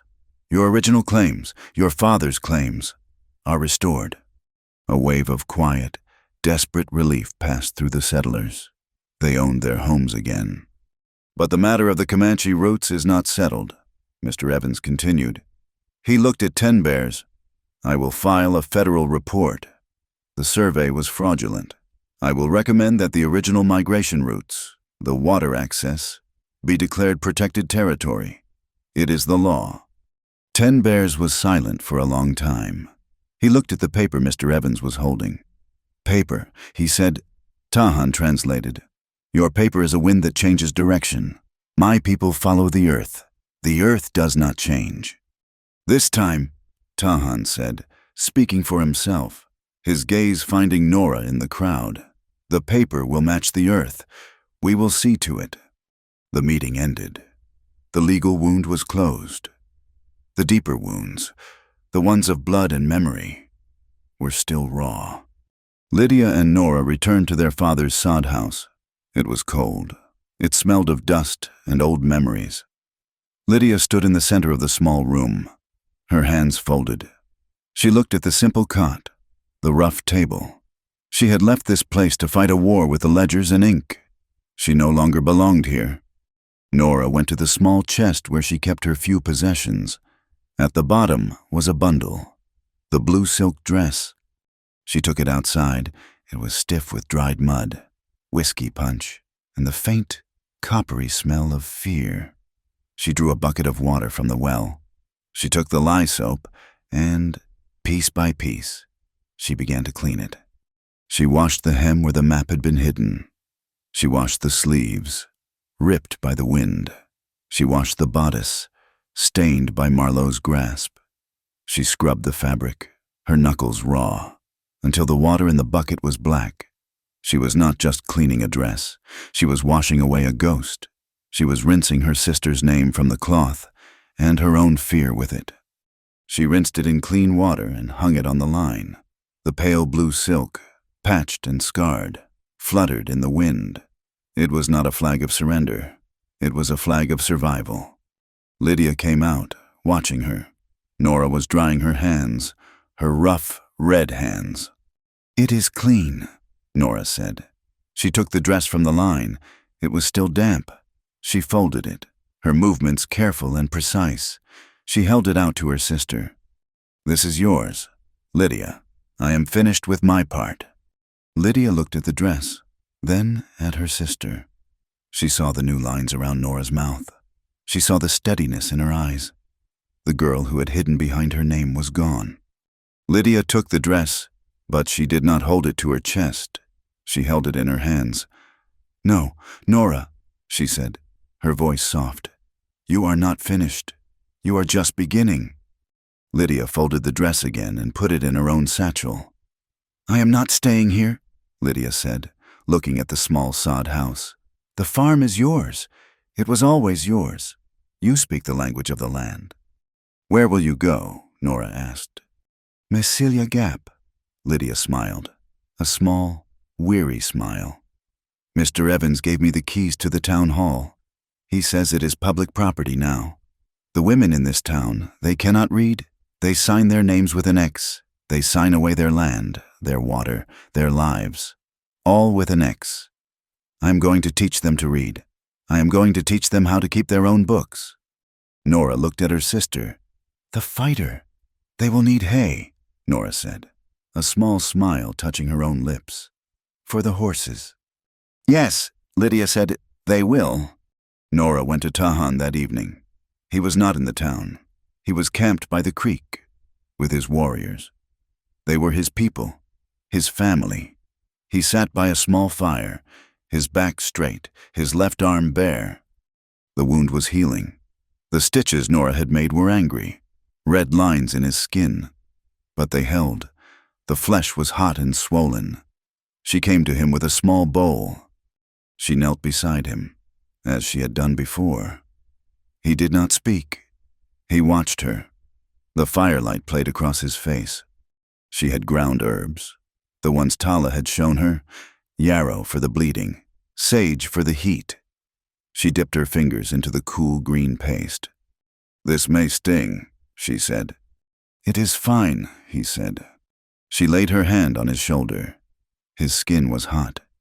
She gently spread the poultice over the wound, covering the stitches, her touch light and sure. He did not flinch, but she felt the muscles in his back tense. A sharp, controlled reaction to the cold. She worked in silence. The only sounds were the crackle of the fire and the low murmur of the warriors, camped 50 yards away. Her hands, which had killed a man, were now healing a man. The same hands. This was their language. This was the space between them, filled not with pretty words or promises, but with the scent of sage, the heat of a wound, and a trust that had been earned with blood. When she was finished, she began to wrap a clean bandage over the poultice. "The scar will be large," she said, her voice low. "It is a good scar," he said. He was watching her hands. "It will remind me." "Remind you of what?" He looked up, his dark eyes meeting hers. "That a woman from the farms can shoot straighter than a Pinkerton. That you stood when every other man ran." She finished tying the knot. She did not move away. She was kneeling, very close to him. "You saw me," she said. It was not a question. That first night, in the blue dress, you looked at me. You saw I was not Lydia. I saw a warrior, he said, his voice rough, hiding in a trap. I saw you. He was looking at her now, in the firelight. The same look. It was the look that had stripped away the silk dress, the lies, the fear. It was the look that saw her. Nora, the woman he had trusted with his life. He saw the woman he had chosen. She did not know how long they stayed there. Their eyes locked, the fire burning low. There was nothing else to say. Weeks passed. The sound of hammers echoed across Nora's land. The burned-out shell of the Durham warehouse was a black scar on the horizon. But here, there was new lumber. They were building, Nora and Tahan. They were building a stable, and next to it, a small, strong building, a way station, a mail exchange for the new route Lydia was organizing, a place for travelers to rest. It stood on Nora's land, halfway between the town and the open plains. It was a bridge. Tahan, his shoulder healed into a puckered, angry scar, lifted the heavy ridge beam. His strength was returning. Nora hammered the nails, her arm strong and sure. Little Otter, who was Lydia's best student, helped them, and Tala was already there, in a shaded corner, tooling leather, making saddles and harnesses. The peace was real, but it was not absolute. Hardwick's name was still spoken in whispers at the ditch. The men who had ridden for him, the ones who had not been at the warehouse, were still in town. The man who ran the gun store, a mean, silent man who had profited from Boone's protection, watched them. He watched Nora and Tahan building, and his eyes were cold. The war was over. The fight was not. The 4 o'clock train whistle blew, sharp and clear. Nora and Tahan both paused, their hammers quiet. They looked at the plume of smoke in the distance, the iron snake. It was not a sound of fear anymore. It was just a sound. It was the sound of the mail arriving, the mail Lydia would sort. It was the sound of new settlers, ones who would pay for Nora's hay and stable their horses in the new barn. It was the sound of a future they were building with their own hands. Tahan looked at Nora. He did not smile. He did not need to. He just nodded toward the roof. They had work to do. The new building smelled of fresh pine and opportunity. It was not a barn. It was not a house. It was both. It stood on Nora's land, solid and square, facing the new road that connected the prairie to the town. Nora stood on a ladder, her hand steady, painting the sign. The wood was smooth. She painted in simple black letters, Crosswind Station, horses, mail, supplies. It was autumn. The wind was sharp, but it was not the enemy it had been. It was just the air moving. The station became the new heart of the territory. Lydia, who had taken over the town hall, ran the post office and her school for the town's women and children. Her students, settlers' wives who had only known how to make an X, were now reading their own deeds, their own contracts. They were learning the language of paper, the weapon Lydia wielded so well. Tala had her workshop in the back of the station, the smell of her tanning solutions and cured leather mixed with the scent of hay and coffee. She made the best saddles west of Santa Fe, strong harness, and boots that could survive the rock and the alkali. She was an artist, and she was her own master. Nora and Tahan ran the station. They managed the horses, sold the grain Nora harvested, and provided a safe resting place for the travelers who were beginning to use the new, honest railroad line. Their union was not marked by a church or a blessing from a preacher. It was marked by fire and wind, as their lives had been. One evening, as the sun was touching the horizon, they stood before their new home. It was not a wedding. It was a promise. 10 bears came, and he brought his people. Lydia came, and she brought the town. The settlers and the Comanche stood in a wide, mixed circle, their faces lit by a single, large bonfire. Tahan did not wear a suit. He wore clean buckskins.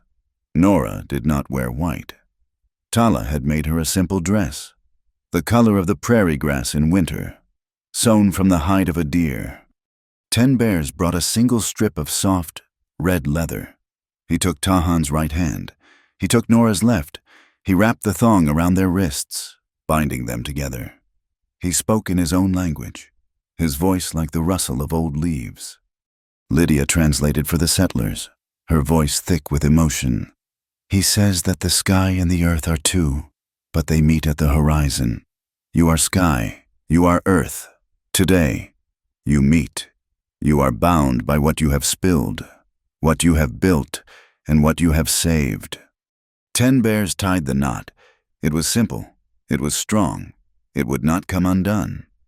They stood, bound, and looked at the fire. There was no music. There was only the sound of the wind moving through the grass and the crackle of the flames. It was enough. Life settled into a rhythm, the rhythm of work. The mornings began before dawn, the sound of Talen's hammer on leather, the smell of strong, bitter coffee that Nora boiled on the stove. Tahan would be in the stables, his hands gentle on the horses, checking a loose shoe, his scarred shoulder moving with a new, learned stiffness. Nora would open the ledger, not her father's book or Hardwick's, but her own. She wrote in clear, dark letters, hay sold, horses stabled, mail delivered. The numbers were honest. They were hers. In the afternoons, the 4 o'clock train would whistle. It was no longer a threat. It was a schedule. Little Otter, who was now her full-time assistant and mail runner, would ride into town to meet it. He would return an hour later, the mail pouch heavy. In the evenings, travelers would stop. They would sit by the fire, drinking Nora's coffee, their faces weary, and they would talk. The story was already a legend. They told it in whispers, not knowing the heroes were the ones pouring their coffee. They say the marshal was a ghost. One traveler, a drummer from the east, said one night. His arms were broken by a spirit wind. It was not a spirit, a local rancher corrected, spitting into the fire. It was Tahan, the Comanche. He shot the guns from his hands. I saw it. And the girl, the drummer said, his eyes wide, the one in the blue dress. They say she came back from the dead. Not the one in blue, the rancher said. He was one of the men whose land had been saved. That was her sister, Lydia, the smart one. No, the one to fear was the other one, the quiet one. Nora. She is the one who faced down Griff. Shot him dead in the street, right after he challenged the Comanche. I heard, the drummer whispered, that Tahan and the girl were lovers, that he stole her. Tahan, standing in the shadows of the stable, heard this. He looked at Nora, who was wiping the counter. A slow, almost invisible smile touched his lips. Nora heard it too. She stopped, her hand on the wet rag. She looked at the men, then at Tahan. She did not blush. She did not correct them. She just went back to wiping the counter. The legend did not matter. The truth was better. The symbol of old life was gone. Lydia had taken the blue silk dress. She kept it in her office, in a box. Sometimes, she said, she looked at it, to remember what a cage looked like. But on the wall of the small room Nora and Tahan shared, behind the station, hung the buckskin dress Tala had made for the ceremony. It was the color of the earth. It was the skin of her new life. One morning, weeks later, the mail brought more than letters. It brought a thick packet, sealed with the red wax of the territorial government in Santa Fe. It was addressed to Miss Nora May Whitfield, land consultant. She opened it. Tahan and Lydia stood beside her. It was a letter from Mr. Evans. The railroad, he wrote, had been reorganized. The old board was out. The new one was terrified of a federal scandal. They had proposed a new route, one that avoided the protected springs. They were offering to build a depot, at their expense, at Mesilla Gap. But they needed a new survey, a real one. He is inviting us, Lydia said, her voice full of wonder, reading over Nora's shoulder. To Santa Fe. He wants you, Nora. He wants you to bring your father's ledger. He wants you to consult on the new land registry. She looked at Tahan, and he asks if you, Tahan, will serve as the official liaison to map the Comanche migration routes so they can be written into federal law. Nora held the letter, her father's strange map. His symbols for water and grass had been a secret. Now, it was going to be the law. She folded the letter. She walked outside. The wind was blowing, steady and strong, from the west. Tahan followed her. He stood beside her, his good shoulder brushing her arm. They looked out at the prairie, at the vast, endless sea of grass. It was the same land, but they were not the same people. He knew the fight was not over. Men like Hardwick always returned, in different clothes, with different names. The railroad was a snake, and this was only one of its skins, but they were ready. They stood together. Tahan looked at the sky. He took a deep breath. "The wind says it is quiet today," he said, his voice low. Nora turned her face to the wind. She felt it on her skin, but it could not get inside her. It could not chill her.